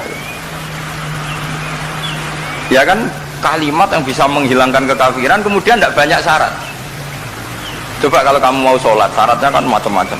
Mau zakat, syaratnya macam-macam. Tapi kalau mau bersyahadat, orang kafir kalau bersyahadat itu ada syaratnya enggak? Ya syahadat saja. Yaitu wal asr, demi waktu. Betapa Islam itu menghormati waktu, momen paling penting tentu kenangan kita adalah baca apa? Syahadat. Sehingga setiap Nabi ditanya iman atau Islam, tadi kata Gus Zofur gak boleh dipisahkan ya. Ukurannya antas syahada alla ilaha illallah wa anna muhammadar rasulullah. Ya saya teruskan ya. Jadi khasnya kita adalah meyakini wa biqaumin yukhrajuna minan nar, lan kita kudu yakin anane kaum yukhrajuna kang den tokno sapa kaum minan nari sangen neraka fa yudkhuluna mongko den lebokno sapa inubi ahlul haq min ahlil ilm, atau yang mirip-mirip ini yang diimani oleh ahlul haq min ahlil ilm. Wa hadhiya ahlul ahwa wal bidah, meskipun diingkari oleh ahlul ahwa wal bidah. Jadi satu keyakinan yang diyakini Imam Ghazali, ulama Azhar, ulama ahli sunnah, meskipun keyakinan itu ditolak oleh ahlul ahwa wal bidah wad dolalah. Mimman saking wong hadzaro kang medekno na ing kita hum ing man sapa annabiyyu. Jadi bacanya mimman hadzarana humun nabiyyu. Mimman saking wong hadzaro kang ngekei peringatan medekno. Maksudnya Nabi mewarning kita, memperingatkan kita agar takut mereka. Mimman saking wong hadzaro kang medekno na ing kita hum sangka man sing dolalah wau sapa annabiyyu sallallahu alaihi wasallam wa hadzarona lan medekno na ing kita hum ing anut man sing dolala wau sapa sahabat para sahabat wa tabiun lan sing para anut lagu maring sahabat bi ihsanin wa ulamaul muslimin lan yang memberi perangan itu para ulama-ulama Islam. Ya, terus kita harus menghindari perilaku tertentu yang perilaku itu zaman Nabi sudah sangat diperingatkan. Misalnya yang masyhur itu Khawarij. Khawarij itu kelompok yang sangat soleh secara zahir. Yes, ibadahnya kata Rasulullah laisa siyamukum kasiyamihim wa qiyamukum kami qiyamihim. Jadi puasa kamu sahabat enggak sehebat puasanya orang apa? Khawarij. Ibadah kamu tidak sebanding ibadahnya Khawarij, tapi mereka sangat biadab. Ya murukuna minaddin murukosahmi minar ramiyah yaqra'unal Qur'an la yujawizu hana jiro. Dan diantara kesolehan yang berlebihan ini kata Nabi apa? Yuqatiluna ahlal Islam wala yuqatiluna ahlal ausan. Kalau tidak musuhi sesama Islam semangat, tapi tidak musuhi yang jelas salah tidak semangat. Ini kelompok sing hadarona humun nabiyyu, kelompok yang kita diperingatkan Nabi untuk sangat apa menghindari. Karena logikanya jelas ya, orang yang kafir saja inginnya Nabi menjadi muslim dengan diajarkan syahadat. Tapi ini orang yang sudah muslim, seleranya Khawarij, dikeluarkan dari Islam. Tahlilan kafir, kuburan kafir, nyekelake kafir, apa saja menjadi kafir. Ini pertanyaannya kan, inginnya seorang Nabi itu kan tentu dari kafir menjadi muslim. Ini yang sudah Islam menjadi kafir. Maka cerita-cerita di beberapa ulama, ini kenangan saya ngaji di sini. Ini sekaligus cerita penutup. Ada orang ekstremis ketemu Islam alim. Terus ketika melihat ahlul ma'asi itu maksiat, ahlul ma'asi ketika maksiat, sedang maksiat, sebaiknya orang-orang Islam seperti itu mau saya bunuh, mau saya bom. Ini yang cerita orang-orang alim ke saya. Terus kata si orang alim tadi, lau annahum matu, kalau mereka benar-benar mati final maksiyah itu aina masiruhum, lalu mereka kemana? Si yang keras tadi bilang ilanar, karena mereka mati apa final maksiyah. Terus jawabnya yang alim tadi, akan dzalika muradan nabi, apa umat Islam mati kemudian min ahlin nar itu yang dikehendaki Nabi? Untungnya yang si ekstremis tadi agak alim. Ya enggak, Nabi inginnya umatnya itu ya mati tidak masuk neraka. Ya sudah, jangan bunuh sekarang, kasih kesempatan apa? Tobat. Untungnya si yang ekstrim ini termasuk min ahli ilm, dia nerima konsep itu, nerima. Itu jadi pelajaran dialog kealiman. Dan kita menjadi moderat bukan karena liberal atau sekuler. Memang kita baca hadis-hadis misalnya inna wuha yabsutu yadahu billail yaduba musiun nahar wa yabsutu yadahu bin nahar yaduba musiul. Allah yang Tuhan saja inginnya itu menunggu tobatnya mereka, bukan mengakhiri mereka dalam keadaan tidak tobat. Jadi ini supaya jadi paham, menjadi khasilah. Ya Allah yang Tuhan saja inginnya kan menunggu tobatnya mereka, bukan malah tobat itu kita hentikan ya dengan dibunuh ketika maksiat. Itu artinya kan kita tidak memberi kesempatan tobat. Sama sih ingat Mbah Mun sering cerita ke saya, aku corokon milih, kata beliau, aku corokon milih itu ya ora pati seneng ono terlalu tegas, terlalu apa, mergo Allah wae ngekei kesempatan. Ya tadi apa logikanya kan, Allah saja misalnya banyak nikmat atau terulangnya nikmat-nikmat yang diberikan oleh Allah Subhanahu wa taala. Kemudian Al-Adha ini banyak yang mengatakan terkait dengan ibadah penyembelihan kurban, disebut Idul Adha atau Idul Kurban. Saya cerita sedikit tentang sejarah Idul Adha. Dulu ada seorang malaikat yang menjelma sebagai manusia, dan beliau ini komunikasi dengan Nabi Ibrahim. Sebelum saya cerita jauh, saya katakan juga, saya ingatkan lagi bahwa cara berpikir kita sebagai mukmin itu harus berpikir awal al-khilqah, awal kita dijadikan oleh Allah Ta'ala, yaitu Nabi Adam materinya dari tanah, nyatanya bisa jadi Nabi Adam.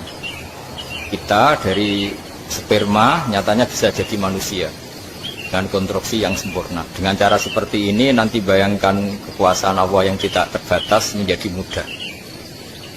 Saya teruskan, si malaikat tadi tanya ke Nabi Ibrahim, saya minta kambing kamu. Oh ya, silahkan, asal kamu melantunkan kalimat tasbih. Dibaca tasbih indah sekali, merdu. Bisa minta tambahan kambing? Ya, sampai beberapa kali. Demi Allah, ini baru kambing, baru hewan. Andaikan anak saya pun kalau demi Allah saya kurbankan. Singkat cerita, versi riwayat ini, suatu saat Nabi Ibrahim diuji dengan dimintanya anak untuk dikurbankan.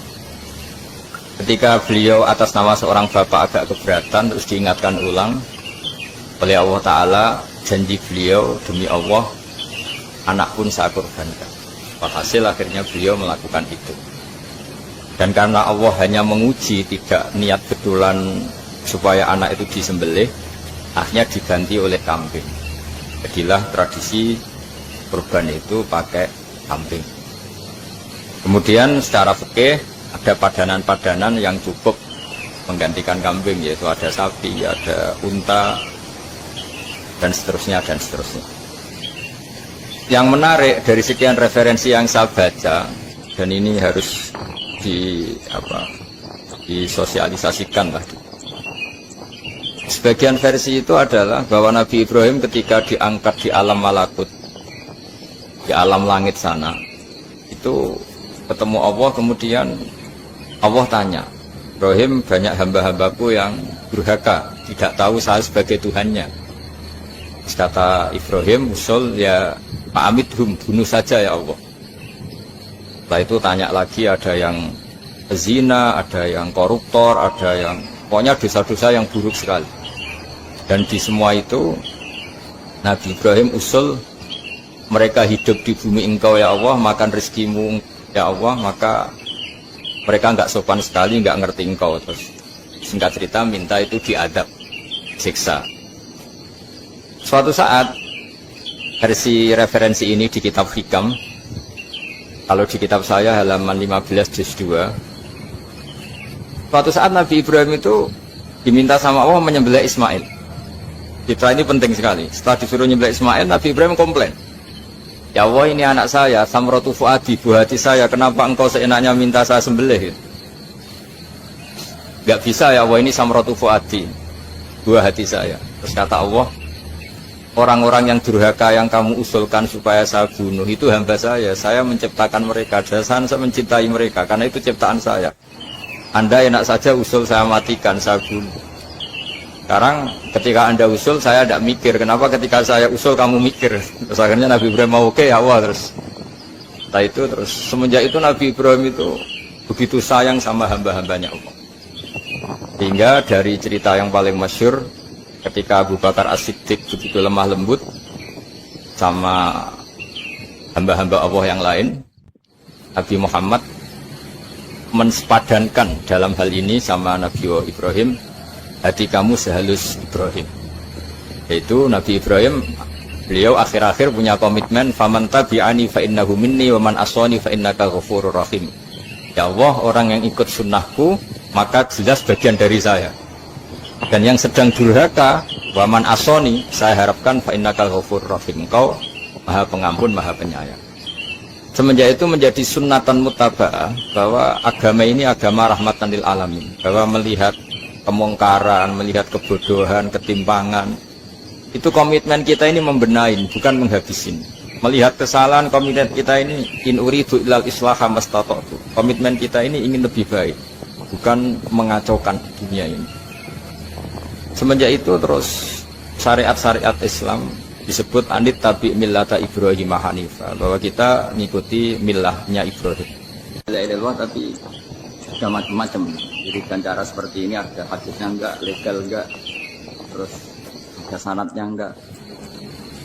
Jadi saya mohon semohon-mohonnya untuk teman-teman yang di Al-Iman itu harus ngaji. Ngaji itu nanti kamu tahu cara mandang sebuah ibadah atau perilaku atau apa sajalah tahu. Karena al ilmu yurisul ahwal, ilmu itu bisa mengilhami cara pandang. Dulu yaitu saya ulang lagi, ketika zaman Hindia Belanda, karena pemerintahnya Hindia Belanda itu ulama-ulama keras sekali, sejelek-jeleknya ulama itu yang datang ke Umarok. Tapi setelah era Mbah Hasyim, era sampai Mbah Maimun, itu mereka peduli sama Umaro, sama semuanya sama-sama warga Indonesia yang ingin melihat Indonesia yang lebih baik. Hingga banyak, ya kakak saya sendiri pernah wakil bupati, itu putra Mbah Maimun wakil gubernur. Ini teman saya di HP jadi bupati. Semenjak itu terus, dan itu nggak lepas dari cara pandang. Cara pandang diantaranya adalah cerita tentang Nabi Musa yang Allah tetap peduli sama Fir'aun, sehingga tetap didakwai Nabi siapa? Musa. Dan posisi Musa datang bukan memanggil. Cuma sampai sekarang itu belum pernah ke kantor bupatinya Pak Habib, karena kadang-kadang orang terus curiga mengajukan proposal, jadi dia agak repot. Ketemu bupati itu sialnya kiai kan mesti pikirannya orang bupati ini nyangoni, kiai ini disangoni gitu. Itu terus kayak kita fakir miskin itu. Jadi makanya saya itu belum pernah datang. Tapi alhamdulillah karena beliau berambisi menjadi wakilul umaro mayatuna babal ulama. Jadi datang tapi sangat ambisius ingin mengalahkan ulama, karena dia kalau datang statusnya lebih tinggi. Ya tidak apa-apa, ini tawaduk tapi niatnya agak begitu tawaduk. jadi saya sering di Jakarta tapi ya tadi jarang ya. Biasanya ngajarkan waktu hanya pas saja, kurang tidak lebih. Biasanya ngajar di pondoknya Pak Kures itu di Baitul Quran ya. Hanya ngajar santri-santri. Nah, jadi pemahaman Quran dulu itu kata Imam Ghazali itu membaca Quran itu membaca, bukan bercerita. Kalau kamu membaca seperti ini kunta qori'an, kamu pembaca. Pembaca itu yang mengambil pelajaran. Tapi kalau kamu hanya cerita, itu namanya kunta hakian. Ini Anda tidak membaca Quran, tukang cerita. Misalnya tadi cerita Nabi Musa datang ke Fir'aun. Itu kalau kamu hanya cerita, wah dulu ada orang namanya Fir'aun didakwai Nabi yang namanya Musa. Ini namanya tukang cerita. Kalau kamu pembaca tidak gitu. Betapa baiknya Allah. Orang sengawur Fir'aun saja inginnya Allah masih ingin diselamatkan dengan mengutus Nabi Musa kekasihnya. Itu namanya kunta qori'an. Kamu pembaca betul, bukan kunta hakian. Kamu tukang cerita.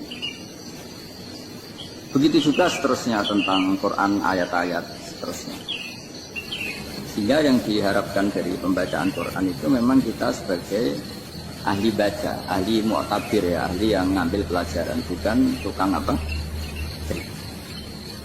Sehingga dulu ketika Sayyidina Umar radhiyallahu anhu ketika membuka Baitul Maqdis atau Baitul Muqaddas dan diajak syukuran, pesta-pesta makan itu, beliau nggak mau. Ketika ditanya kenapa engkau nggak mau, alasannya itu langsung beliau baca Quran. Jadi saya punya sekian contoh, saya ulang lagi, saya punya sekian contoh. Orang-orang dulu dengan Quran itu menyatu, bukan sekedar dihafal tapi menyatu. Sehingga bawaannya itu sudah Qurani, sudah Qurani. Saya beri contoh pertama Rasulullah SAW, nanti Umar kedua. Rasulullah itu pernah nggak makan sampai 3 hari. Terus ditanya oleh sahabat, lalu kekuatan engkau bisa hidup apa? Menunjukkan al-aswadani, maksudnya itu tamar dan air, hanya makan kurma dan air. Tapi beliau tidak ketemu roti atau tidak ketemu nasi lah kalau orang Indonesia. 3 hari ketiga dikasih makan oleh sahabat, dipotongkan kambing, kemudian baru makan 3 lukmah, kira-kira ya 3 asupan nasi, berhenti.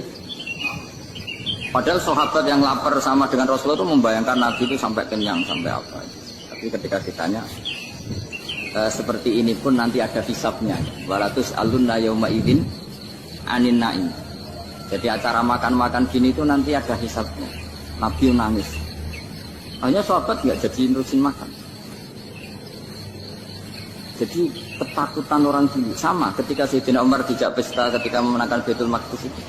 Inna wa ta'ala ayyara qauman. Allah itu mengkritik sebuah komunitas kaum karena apa? Adhabtum thayyibatikum fi hayatikum dunya wastamta'tum biha.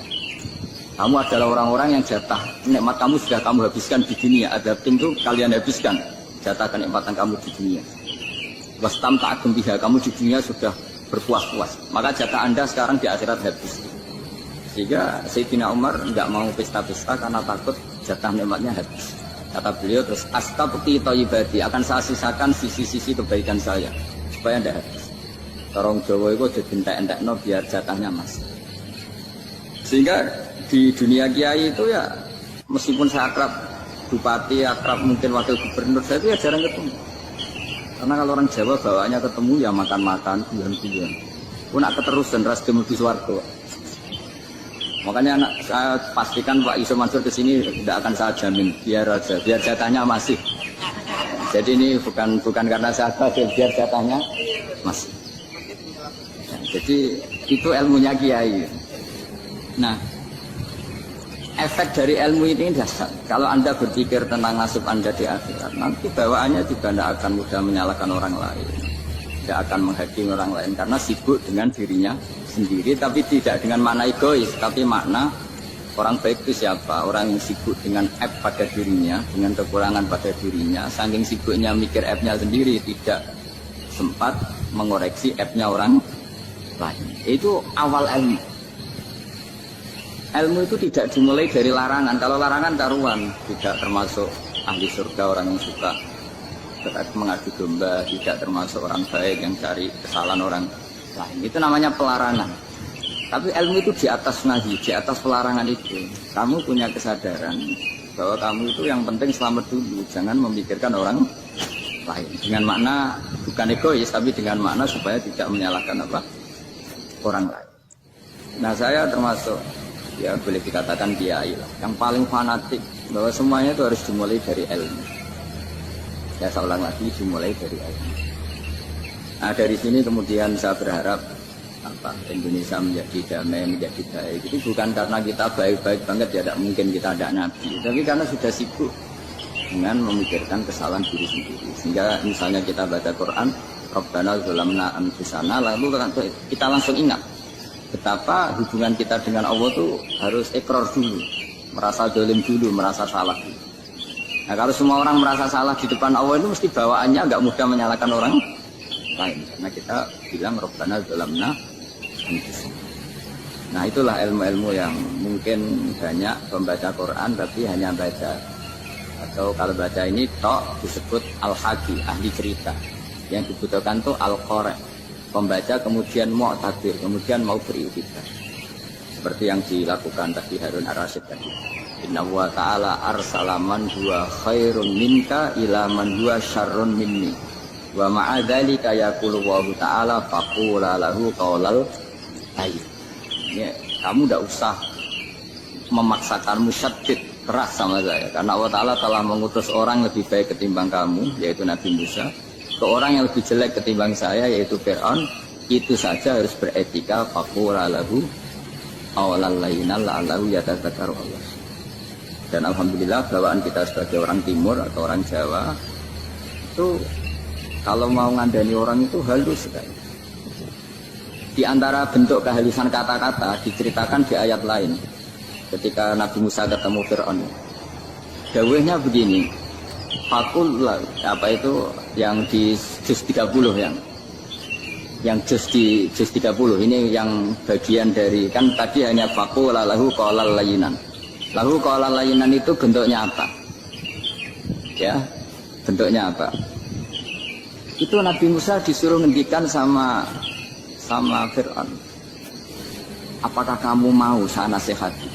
Saya senang satu perempuan, ketemu rivalnya langsung perang kan gak mikir.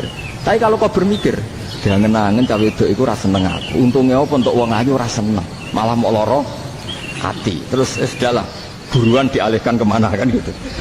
Itu nak mau amin WA nan tukaran lewat SMS atau tarung langsung, ora kau bermikir. Tapi kalau kau bermikir, akhirnya berpikir nih, perempuan tadi sebenarnya yang disenangi siapa? Oke, ternyata senang Pak Erick. Sudah kita ngalah.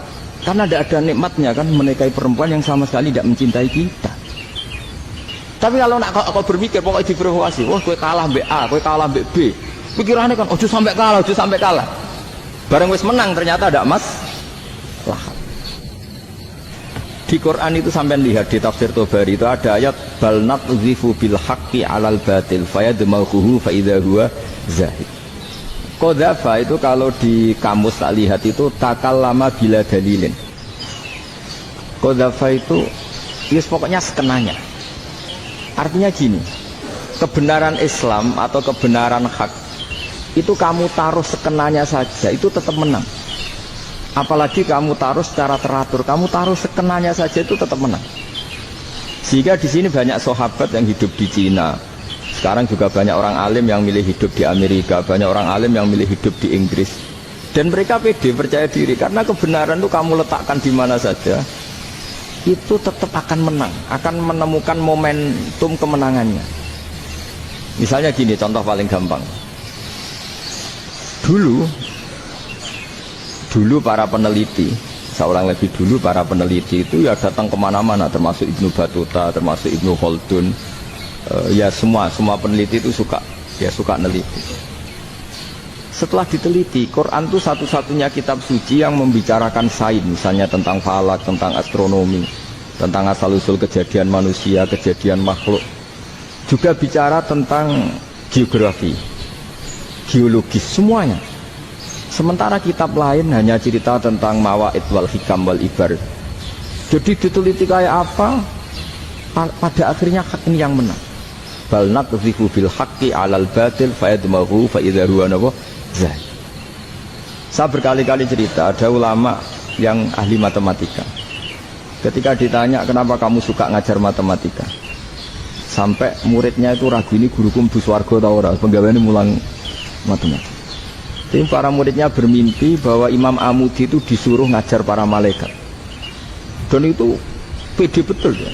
Kata Allah, ini ulama saya yang iman kepada saya setingkat iman kamu.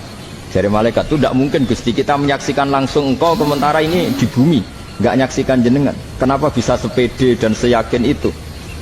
Akhirnya Imam Amudi disuruh ngajarin matematika. Jadi Anda kalau profesor itu nanti harus sempat ngajari malaikat, itu baru benar-benar profesor. Jadi nanti di akhirat ngajari siapa?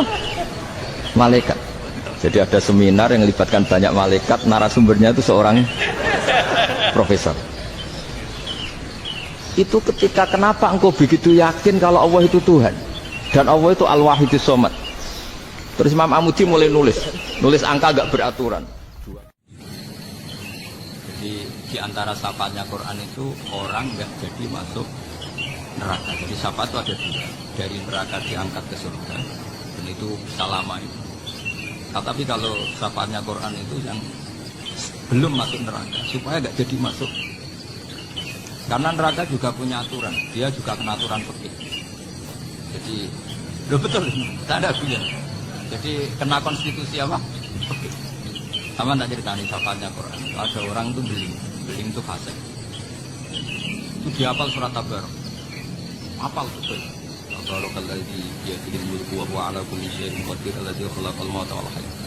Pertanyaannya gini, boleh enggak orang menginjak surat Baqarah? Boleh enggak? Padahal orang hafal Quran itu artinya ayat itu ada di hatinya. Fa inna wa ta'ala la yu'adzibu qalban wa al-Qur'an. Allah tidak akan menyiksa hati yang menyimpan Quran, yang jadi testisnya Quran, yang jadi rekaman Quran. Nah, kita orang ini hafal. Pas ketemu Mungkar Nakir prosedur kan, ini orang fasik mau diantemi, prosedur ya, dia kan prosedur standar. Di surat Tabarok akhirnya menjelma, jadi seseorang yang gagah berani. Kamu nggak boleh nyiksa orang ini. Saya ini kalamu. Kalau kamu nyiksa dia, berarti nyiksa saya. Kamu berani sama kalamu. Wah ya tidak berani jadi Mungkar Nakir. Tapi orang itu nakal, harus saya gebukin. Tapi kata Quran tadi, tapi saya di situ pasti kena saya. Oh debat, nggak ada latihannya, ini nggak ikut. Kalau kegerjon ikut jadi latihan. Kalau jadi latihan pasti kronina. Kalau santrinya dimenangkan. Akhirnya debat. Ya sudah, kita ketemu Allah. Akhirnya Mungkar Nakir sama Quran tadi surat Tabarok datang sowan sama Allah. Terus kata Allah, memangnya kenapa Mungkar Nakir? Harus nyiksa dia karena dia fasik ya Allah. Memangnya kenapa surat Tabarok? Saya ada di situ. Menurut aturan, orang itu nggak boleh injak Quran. Kalau dia nutuk saya, nutuk Quran. Itu harus dikasih tahu fikihnya mungkar nakir. Akhirnya Allah ngendikan gini ke surat Tabar, ya sudah terserah kamu. Kalau terserah pulau Gusti, mungkar nakir gak boleh nyentuh orang ini. Ya sudah selamat. Sehingga terus itu sama baca di termasuk mukjizatnya surat Tabar, kitab Ibnu Katsir banyak. Karena tadi logikanya malaikat itu juga kena aturan fikih. Jika banyak ulama termasuk Sayyid Muhammad ngendikan pertanyaan mungkar nakir itu tidak semua orang kena. Kalau semua orang kena, nanti kalau tanya Nabi Muhammad, waman Nabi Yuka, kacau kan jawabnya. Nabi kamu siapa? Saya ini Nabi. Ya kan? Dan nanti kalau pas ketemu Nabi Ibrahim, waman Abuka. Jadi repot kan? Makanya ada dia yang guyon kalau ditanya, Marab buka, saya ini guru tauhid sembrono. Saya ini ngajar Ummul Barohin, kamu tanya Marab buka. Masyhur itu keramatnya Imam Malik. Ada Ashabu Malik, Rajulun Ashabi Malik. Beliau ditanya mungkar nakir Marab buka menabi. Imam Malik datang. Ini seumur-umurnya itu ngajar tauhid. Kamu gede ini gak sopan. Ya, kita berharap barokah sampean ngaji nanti itu. Malaikat itu anak sungkan gitu. Jadi itu ada itu. Dan saya meskipun guyon itu serius. Bedanya orang alim sama ada itu di situ. Kalau orang alim itu guyon itu masih benar, masih serius. Coba saya bacakan ayatnya. Ala inna awliya Allahi la khaufun 'alaihim wa la hum yahzanun.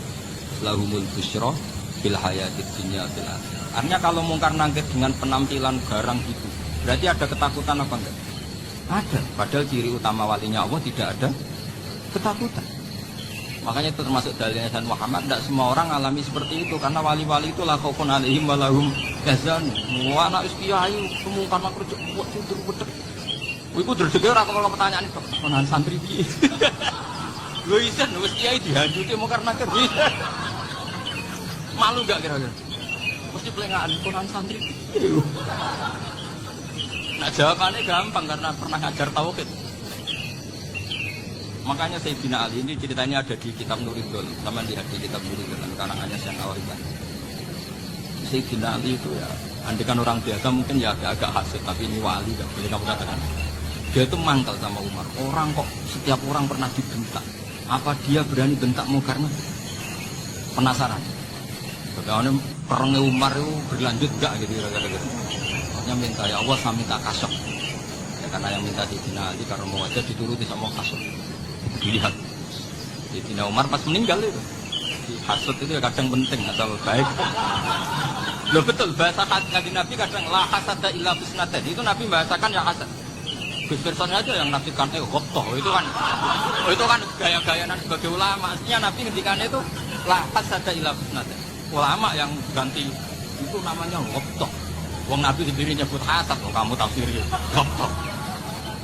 Ya hasad ya hasad. Udah ada usah ditawil pokoknya gitu. Kalau sama nggak percaya nggak apa-apa. Itu aja kok repot.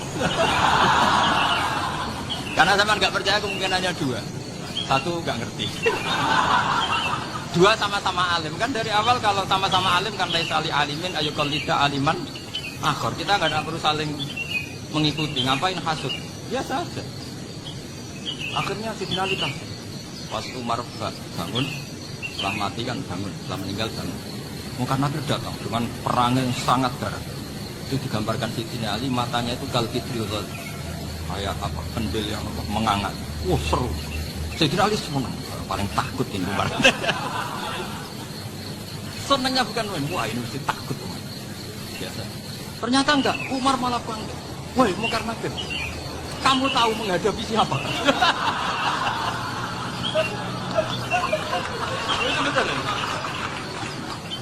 Kamu itu menghadapi temannya ahabbal khalqi ilallah. Yang diandalkan temannya bukan dia. Kamu tahu yang kamu hadapi, saya ini teman kekasihnya Allah. Jadi boleh kamu mengandalkan Mbak Berjon. Tapi nanti resikonya mungkar nakir tanya, itu Berjon siapa? Wah itu masalah kan. Makanya syaratnya wali itu harus ma'rufun bis sama. Di langit sudah populer. Makanya dulu ada orang yang saking seninya Abdul Qadir ditanya apa saja namanya Abdul Qadir Al-Jilani. Itu aman karena beliau populer. Makanya program kita harus populer dulu di langit. Itu nanti kalau dicatat oleh santri-santri nggak apa-apa. Kalau nggak populer nanti itu siapa? Masalah ya. Umar itu yang dibanggakan itu, kamu tahu saya siapa? Ya tidak tahu. Saya ini temannya kekasihnya Allah. Temannya Muhammad. Iya, Muhammad Rasulullah. Wah, mikir wah. Repot. Ya, di dunia aja gitu kan, temannya presiden, temannya panglima, apalagi ini temannya Sayyidul Awalin wal Akhirin. Di dunia aja bilang temannya presiden, menteri, orang sudah takut, apalagi ini temannya Sayyidul Awalin. Yang karena dia hampir masih sama Allah. Gimana ya Allah menghadapi? Sebetulnya diadakan itu temannya, bukan dia. Wah, akhirnya sama Allah dibilang, ya bu, ya sama seorang seperti itu bu yang sopan. Terus semenjak itu Mungkar Nakir itu nggak selalu berpenampilan seperti itu sama. Semoga itu konsisten sampai nanti. Jadi kamu kalau ingin nggak takut Mungkar Nakir jadi wali. Karena syaratnya tadi hanya wali sing la khaufun alaihim wa la hum yahzanun lahumul busyra fil hayatid dunya fil. Jadi orang itu kalau ngaji itu harus khatam. Jangan semuanya kena pertanyaan. Dan kalau semuanya kena pertanyaan nanti repot. Kalau Nabi Muhammad ditanya waman Nabi juga. Nabimu siapa? Lu kan terus jadi aneh. Makanya Nabi Syekh Muhammad semua ulama nggak ada am kecuali kita. Kecuali sifatnya Allah. Misalnya bikul disein alim ya benar-benar bikul disein. Tapi kalau am semuanya pasti ada tasbih. Meskipun dalam mukawarah muhadatsah. Misalnya contoh gampang, istri kamu baru seneng kamu, mas nak pengen popo itu lapor aku gak popo mas, mesti aku seneng sama lapor. Iku dia aku pengen wayo. Wah langsung dari opo wae. Mesti opo wae, maksudnya kecuali itu. Padahal kalau ngomong, mas sampean ingin apa saja tak dukung. Sampean bilang, pengen ibu wayo. Kira-kira disetujui enggak? Sama seperti kita kalau punya teman akrab, wes nang omahku gak apa-apa, anggap ya omahmu dewi. Terus mlebu kamar. Jadi tidak ada am kecuali di. Artinya kalau ada cerita bahwa orang mati pasti ngalami ditanya Mungkar Nakir, itu pasti ada am yang di. Itu pasti tidak dialami para anbiya, para auliya. Karena ciri utama wali itu la khaufun alaihim wa la hum yahzanun. Kemudian saya yang mau cerita supaya sampai bisa menghadapi dunia global ini, tak bawa tafsir Munir termasuk kenapa orang Islam Rasulullah SAW itu lebih senang kalau yang menang itu orang Nasrani Romawi ketimbang yang menang itu orang Faris, dalam hal ini ateis. Karena orang ateis itu lebih sebetulnya beberapa penemuan sains pertama di ilmu medis itu orang Amerika kayak kloning. Tapi orang Amerika itu masih dilarang oleh gereja untuk mengaplikasi. Karena nanti bayi kloning itu dipakai eksekutasi. Di Amerika masih ditimbang oleh fatwa-fatwa agama baik Islam maupun Islam. Tapi di Cina itu dipraktekkan. Karena nggak ada halangan agama.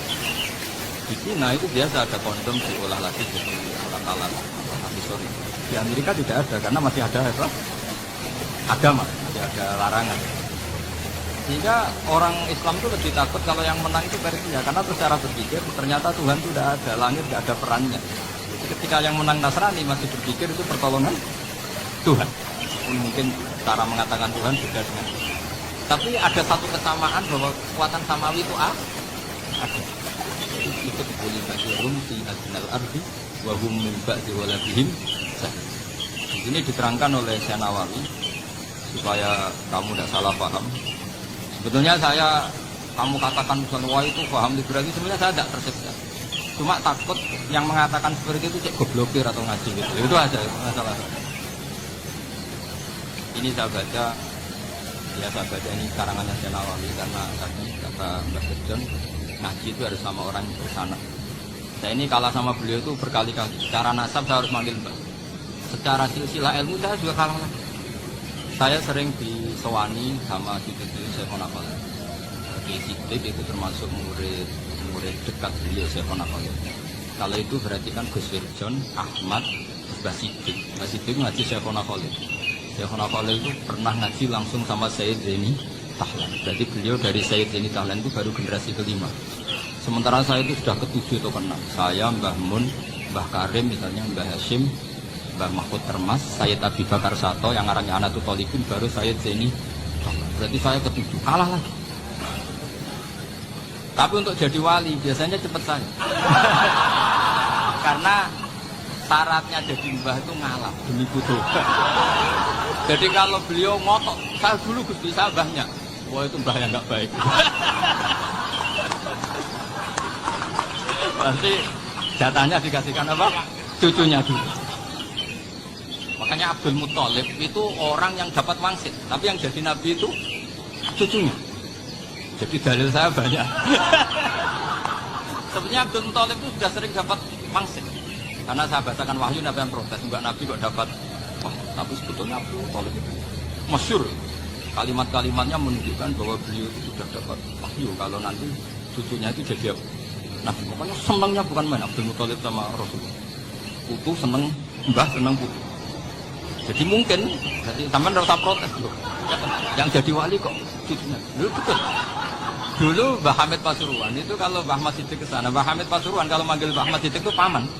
Tapi pamannya minta ijazah ke ponakan. Apa ya gara-gara itu memang.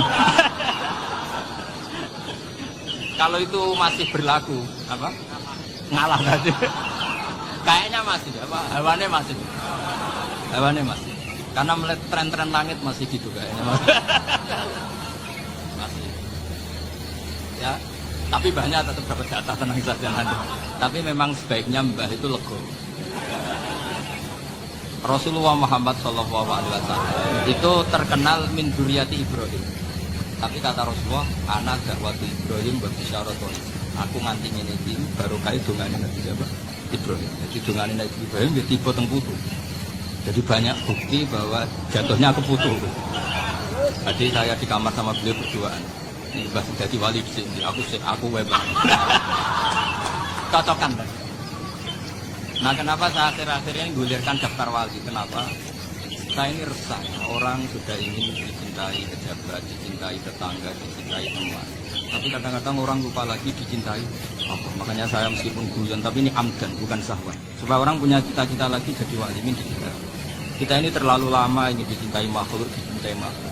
Boyau naik kelas sedikit. Ingin dicintai Allah Subhanahu. Meskipun saya guyon, tapi tadi guyon saya itu lebih serius ketimbang serius Anda.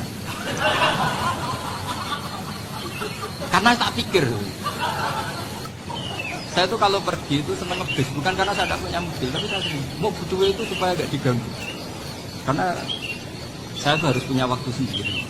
Kalau ngebis kan ketemu orang gak kenal, tapi sekarang ya gak susah, banyak yang kenal. Dan susahnya lagi gak minta ijazah, minta foto. Repot. Mau dibenci itu umatnya Rasulullah Shallallahu Alaihi Wasallam. Mau disetujui itu sanatnya mana? Kalau ketemu orang alim minta apa? Foto. Itu nggak ada sanatnya. Nggak tahu itu mazhab dari mana itu. Ya mazhab milenial yang jelas itu. Ini tak baca ya biar dapat. Karena ini kenangan saya sama Mbak Ahmad. Saya masih ingat betul beliau ngisi hallnya Mbak Abdullah bin Umar, berarti abahnya Mbak Hamid. Karena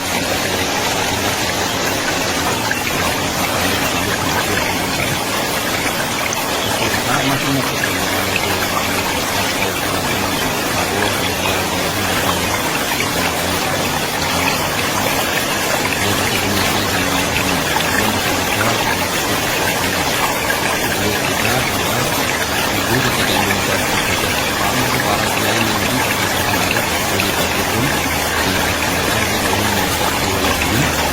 Terus akhirnya yang tanya, tapi lama gimana? Itu pulang bukan karena kita mengalahkan, tapi cepat aja mengalahkan. Meskipun nggak bisa. Ya, jadi bagus dikalahkan kita, dikalahkan Romawi, tapi yang itu yang umat.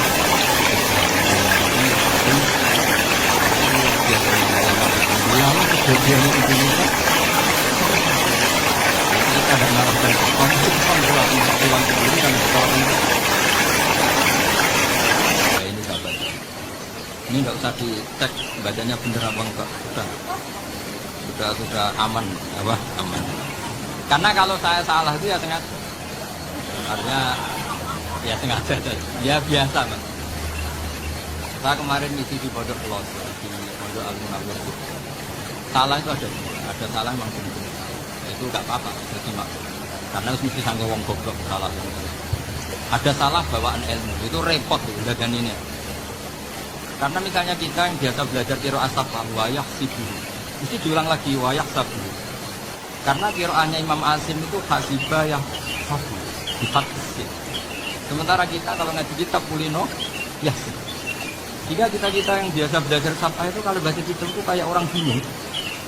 Kadang-kadang yang ngaji juga bingung, sebab untuk sebulan ini. Ya tepat-tepatan, ada yang mengatakan khutbah bingung, ada yang mengatakan khutbah alim-alam, ya tepat-tepatan nasib. Karena memang ya sabah memang seperti itu. Misalnya kufuan itu Imam Asim baca khutbah. Tapi dia punya murid namanya Subhan, itu kalau baca kufan. Makanya kita itu, ini kan khataman Quran ya, jadi saya menyinggung sedikit tentang qiraat sabah. Tadi beliau juga sudah tak kasih kitab baru, Gunalia dan Musafir. Kami tak ajari lagi yang sama. Memang angel. Makanya yang nggak bisa itu wong pintar. Sudah tahu angel ya nggak usah diteruskan. Orang menghindari barang angel itu pintar apa goblok? Pintar. Berarti wong goblok pintar. Saya tuh makanya sama orang goblok tuh respect. Jadi orang alim tuh angel apa gampang? Angel. Menghindari barang angel pintar apa goblok? Loh, orang menghindari barang angel pintar apa goblok? Pintar. Berarti wong goblok pintar. Jadi saya sama orang-orang goblok itu respect. Sudah tahu jadi orang alim angel, ya barang angel ya harus dihindari. Makanya saya ini insya Allah umatnya Nabi yang termasuk yang terbaik. Karena mencintai umatnya Nabi termasuk yang goblok. Itu tidak gampang itu.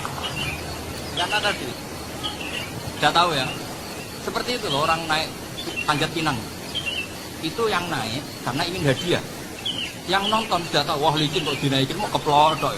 Tapi orang sepakat yang nonton juga pinter karena sudah tahu ribet kok. Tuku yang pasar akan naik lauk main. Sama juga gitu.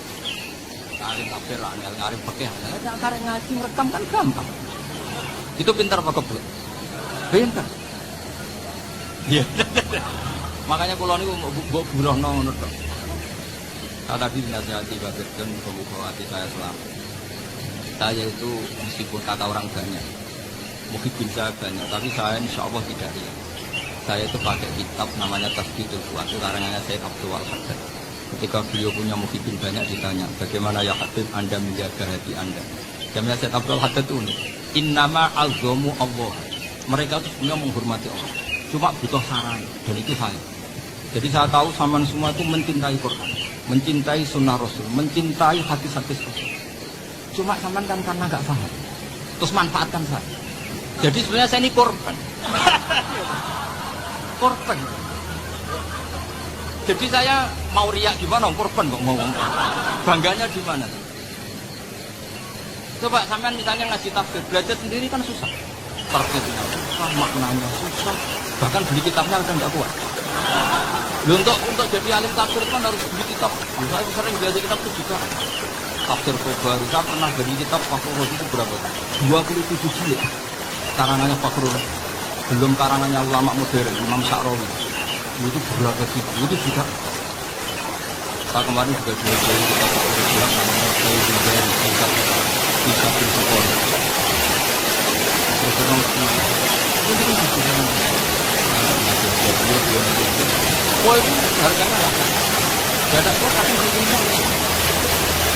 Teman orang itu. Bukan itu, bukan ngaji ikut, karena tahun berkorban sama ini. Pinter mas sama saya. Pinter sampean kan? Bikin sosis susah, beli aja kok repotkan. Makanya nggak boleh orang bilang, wah itu goblok reso tafsir itu wong pinter. Makanya nanti kalau saya ketemu Nabi tidak termasuk orang yang mentahkir orang. Kafabil mari isman ayah kira akauhul muslim. Cukup orang itu dosa kalau menyepelekan orang Islam. Termasuk darani zaman goblok itu dosa. Caranya nggak darani goblok ya tadi di logika tadi. Alim itu angel. Dari angel itu cinta. Berarti wong bodoh Tapi tetap bodoh. Tapi ini satu cara untuk saya respect. Coba orang yang ngaji tafsir saya banyak, mungkin ribuan. Itu sebetulnya mencintai Quran. Karena Quran adalah kitab suci yang panduannya sangat dicintai. Terus kemudian mereka nggak paham. Terus mencari orang yang memahamkan. Burohno lah kalau jawabannya. Terus keren saya itu di mana coba? Ya terus mereka kurang ajarnya gini. Kalau paham itu alhamdulillah paham. Gue nak ngaji itu baik ngono tok. Tapi orang paham, orang jalan akal. Mau dibuat orang kebetulan udah paham. Orang kok nyala utek sing lelet tuh. Oh itu kan, masya Allah, nak bilang. Sebetulnya tingkat kurang ajarnya tinggi tuh. Jadi kalau tidak paham itu kadang nggak nyalah utek deh. Kayak mau kan, mau mari mikir lagi. Padahal misalnya jelas orang mesti paham, bodoh. Paham? Tapi kata Syekh Abdul Haddad, nama azzamu Allah. Ini mereka sangat berhormat. Makanya kita nggak perlu mengatakan wasilah itu kafir, nggak ada. Karena orang tawasul sama Rasulullah dia ingin dapat ridhonya Allah lewat orang yang dicintai. Kita mencintai wali, wah itu kekasih Allah. Kita mencintai itu karena mencintai Allah. Sama seperti ini. Kamu mencintai kangkung apa enggak? Sebenarnya sama sekali enggak. Tapi kamu ingin sehat, ada asupan gizi. Kamu ingin tubuh kamu sehat, butuh asupan gizi. Kemudian kamu makan kangkung. Apa terus kamu cinta kangkung kan enggak? Cinta kesehatan kamu sendiri. Sama. Orang yang mencintai saya ingin kepuasan rohani. Saya kan termasuk kiai yang torekonya gampang. Ini swargo kan akhirnya penggemarnya banyak. Coba kalau kamu neraka. Jadi sebetulnya Anda mencintai kepuasan Anda sendiri. Nah, saya ini korban. Makanya untuk masuk surga cepat saya. Korban itu cepat. Da'watul mazlum la turaddu. Laisa bainahu wa bainallah hijab. Jadi saya kalau dongo langsung serp banget. Karena mazlum. Saya sinau tafsir itu Pak, sampean bayangkan ada tafsir itu sudah 27. Sengarang Fakhrul Razi itu bulatnya bukan main. Karena dia ahli filsafat. Bulatnya main. Dan itu sinau Jalalain kadang dikomen oleh Sawi.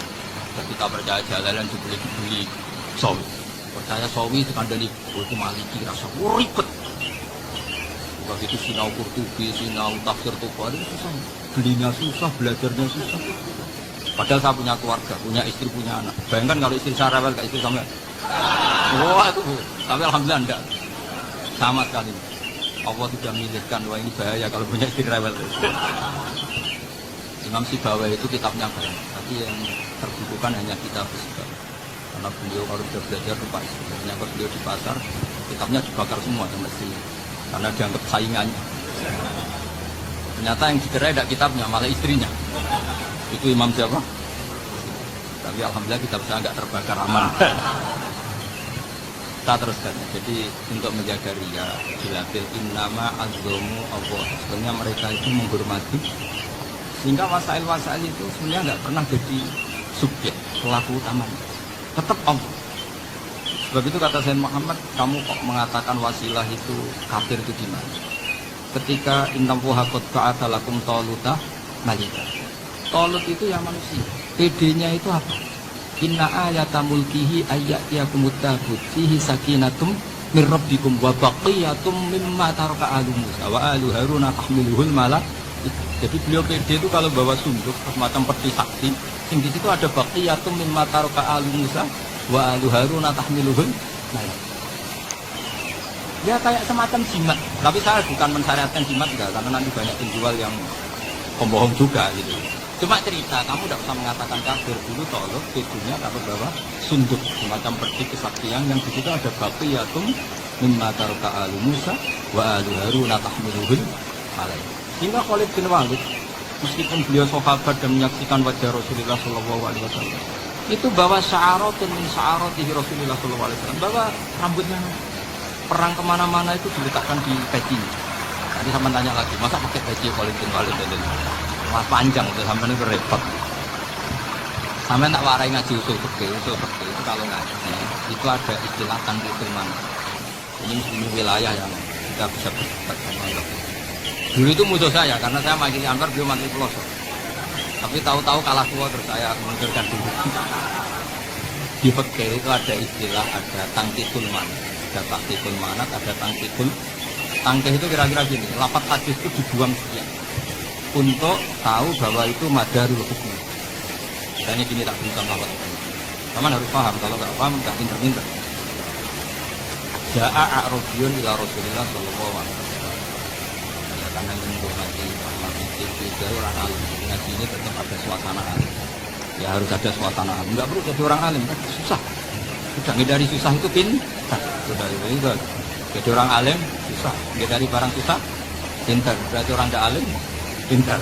Nah, meskipun tetap sudah itu pegangi sampai mati. Jadi orang alim itu